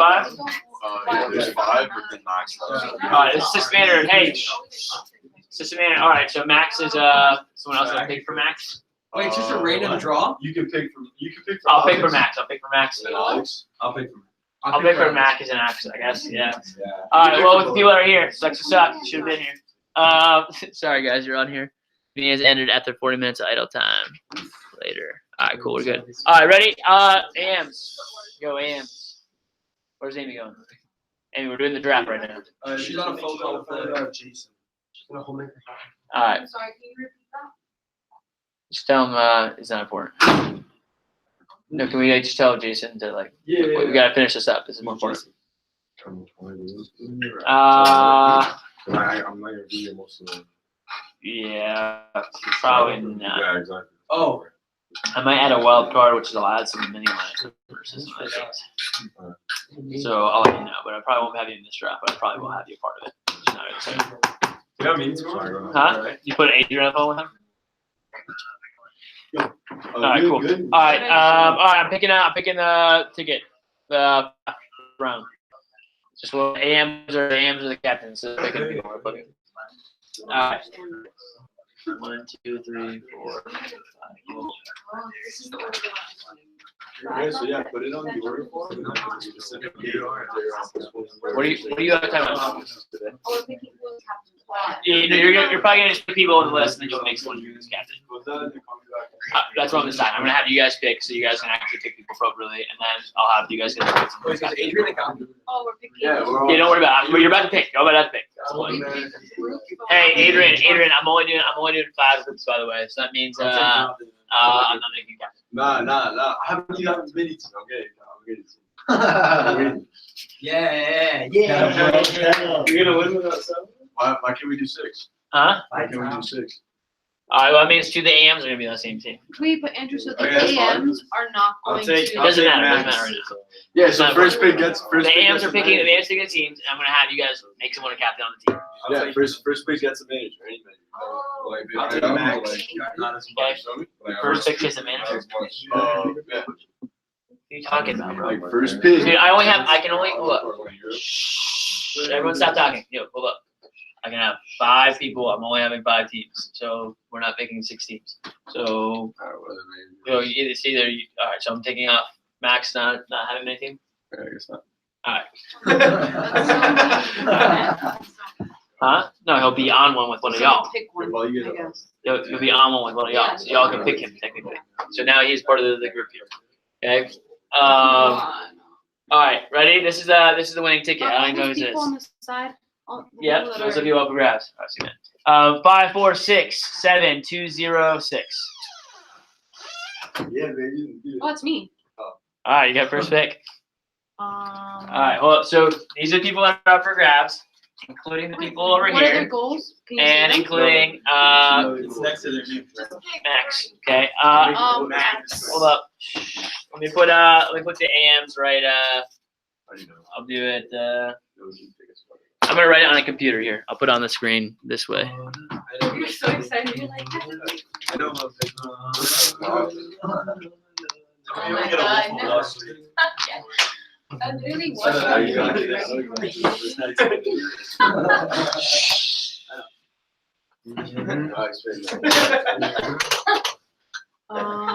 I'll pick. When you Alright, once you make a pick, you can't go back. Wait, who's next? Top and last. Who's next? No. Yeah. She picked Beto. Should we pick Dato? Yeah, I'll pick another ticket for the next. All's first pick? Yo, Wait, it's, why do you pick Dato? Yeah. Dude, what the? The best? No, that's fine. Alright, pick another ticket. All right. That's big. All's first 5, 4, 6, 7, 2, 0, 4. Thank you, baby. That's me. Let me get Daria. Wow, I messed up. Who's not here? All right. Who's not here? Keep in mind, y'all always blow my mind with how you pick people. All right. 5, 4, 6, 7, 2, 0, 2. Danny, baby. That's you? You pick Daniel? On time, every day. This is a long time. Good pick. Your height. What's the average highest average order? All right. I'm not here right now. That's 3 months. That's minus you. I'm next. I'm next. average order? Uh, I'm next. Daria? They're not here, so I'm gonna pick. who's not here? Oh, Alex. There we go. Alex I'm and just gonna Max go. are right here, so I pick. Okay. Well, Max doesn't have a team, so What's Alex gets the scraps? no, I'm gonna pick for Alex's team. Yeah. Wait. Alex Dan deserves a fair shot too. All right. Julia. Oof. Nice pick. Yeah, nice pick. Wild card. Nice pick. All right. I got Alex and him. Yeah. Matt Ramos. It's gonna be the worst. Screw you. That was really like the bottom. You're the worst. You're that guy. Yo, Max. Andrew, when do these people come back? Stargate? Yeah, Max Stargate, bro. He's one of the most consistent. Yeah, that's a good first pick. You just go out every time. Alright, next. Pushes. Second pick. All right. Oh, it's because it's the snake. Animal. Oh no, we'll go back. Yeah, Yeah. makes sense. So Are we going back or are we Alex- going Alex- snake? Alex got another one. Okay, cool. Oh, Um, yeah, it's true. Alex, it's another one here. Yeah. No, Alex is gonna just. Should I get skipped or should I just pick for him? Skip. No, go. Let's be fair. Actually, no, you got a manager. Let's do it. Nah, but all right, cool. I got Don't give him Matt. Come on. That's not. That's not good. Guys, speak chill. Darius. I was thinking, yes. Come on, man. Listen, bro. I got mine. Bro. Come on, man. Bro, we're talking about this training class, bro. We can pick from this training class, right? Picking Scarlet. Alex, Stan, and Matt. That's not fair. No, just say it's good. No. I have him on my mini team. I have him on my mini team. Like, I was Yeah. never answered. Oh, Dude, Alex or Max? Which one, Alex or Max? Hey, he's a good guy. Yeah, I got Christian. Let's switch it up. Christian, you've been over, yeah. I want to push myself. Like, I want to push You got it, myself. Alex? Guys, like, Ariel's my team. Huh? Naomi. I want to go to I get Matt Ramos. Alright, I got. Thank God I'm going to you, bro. bro. That's all I care about. I know It's not. That is. Oh, snap, it is. You don't want Adrian never answers the calls either. That's to. not- Always that's I'm on the not phone with true. everybody. That is not I'm gonna go with. Drum roll. Everyone's here so good. Oh, hold up. You hold up. You have Carlos, Alana, Lexi. Bro, don't remind me. Sorry. Gabriel Oscars. Oh, He's not- No, he's not- that's it not is, fair. it That's will not be. fair. When he gets out at all. No, That's you wrong. can't. What do you? I Yeah, usually that's a say. good That pick. doesn't That's count. not fair. That's not Yeah, fair. that's That not- wouldn't- Wait, hold on. If you pick him and he's not in the alliance, you completely lose the period. So you Actually, won't get anyone else. You won't get anyone else. I would not take a chance. No. I would Gabe out of Let's say you get into No, yeah, you can't think of him yet. You can't think of him Okay, yet. so let's say he gets into You No, can't think of him you yet. should know. You can't think of him yet. Skip. Bro, I know Damn, bro. I want Spencer, bro. Yeah, I would. Shh, you can't pick it. You can't stick Spencer again. Yet. Spencer's tripping out. He thinks this- Spencer texts me every day, bro. Is that a pyramid scheme? I swear, I can show you the text. You every just day, made like bro. 10 grand. You just made like 2 grand. That's why. He don't rich people. Yeah, but he's a good. I'll go with Barry. He's just sketched out. No, Barry already got picked up, bro. Where have you been? Spencer's Bro, already you pay picked. attention, man? Damn, Adrian. Scarlet, let's get it. She Scarlet got picked. No, Bro. she Yeah, didn't. yeah, No, she didn't. No, she didn't. You go with me though, right? Stan's not even here. I hate these guys. Yo, is Ramos pick? Yeah. Yeah, let me get. Ramos got mentored. Let me get Pizarro. He's not on the team. Yeah, I can get I would get you. You just wouldn't count. But he'll still be selling. I told him. I just told him. Lexi Fabregas, Alana Alvarez, Carlos Ariza, I'll pick up Ruby. Picking up Ruby.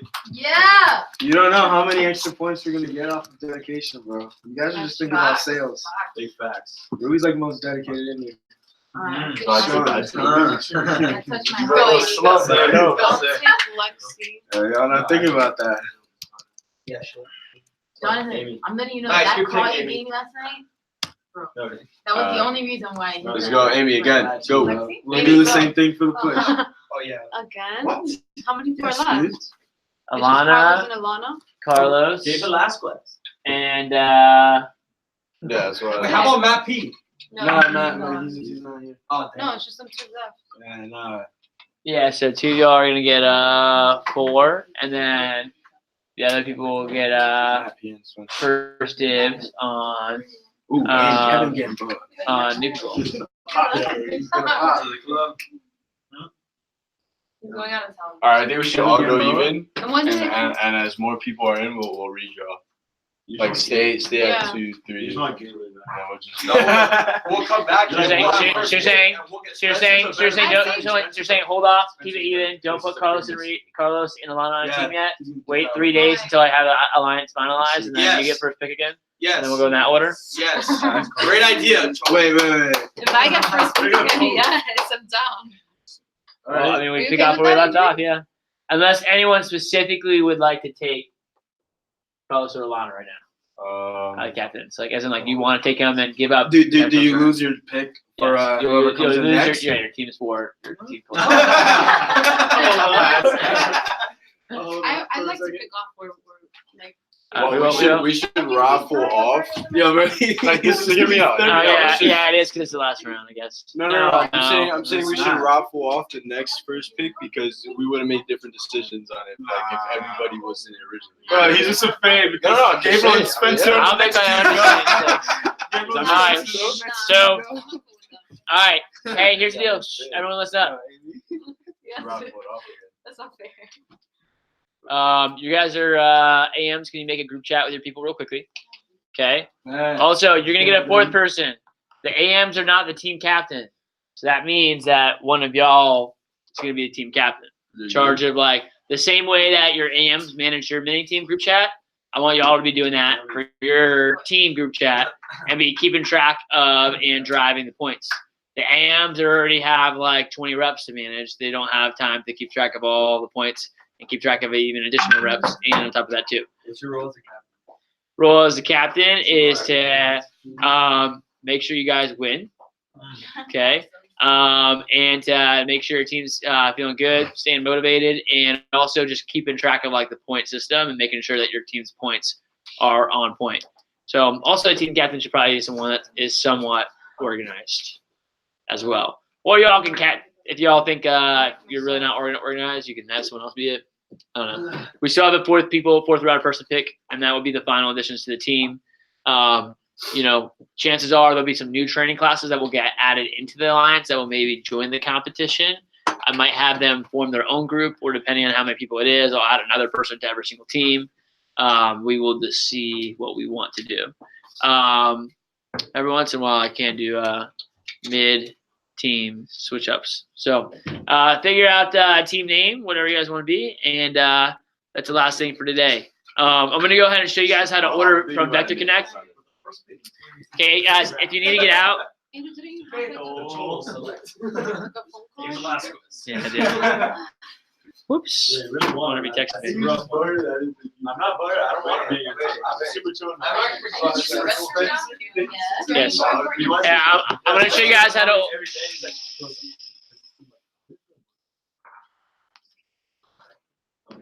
Just tell them to ask me. Andrew, you As know I thought that? my client is wrong. I'm nervous. Andrew. I'm a ghost now. Now it's small. He's not wrong. He's like, I'm staying there because like I make money. He's like, but low key, it's like a pyramid scheme. And I just ignore him. Just tell him it's a sales job. Ask him what his mom does, and if she has a boss, Or is it already there. Nah, I know his mom. She bought off. All right. Hey, guys. Hey, look. Trying to show you guys how to order the flatware right now. If you don't have the flatware, follow along with me real quick. Yes. Does this come? I would just recommend doing it now, by the way, because if you forget to do it today, you're not going to get in time for the bush. As long as you do it today, you're in time. I believe you go to sales tools. I might be taking a long video. I barely know how to do this. I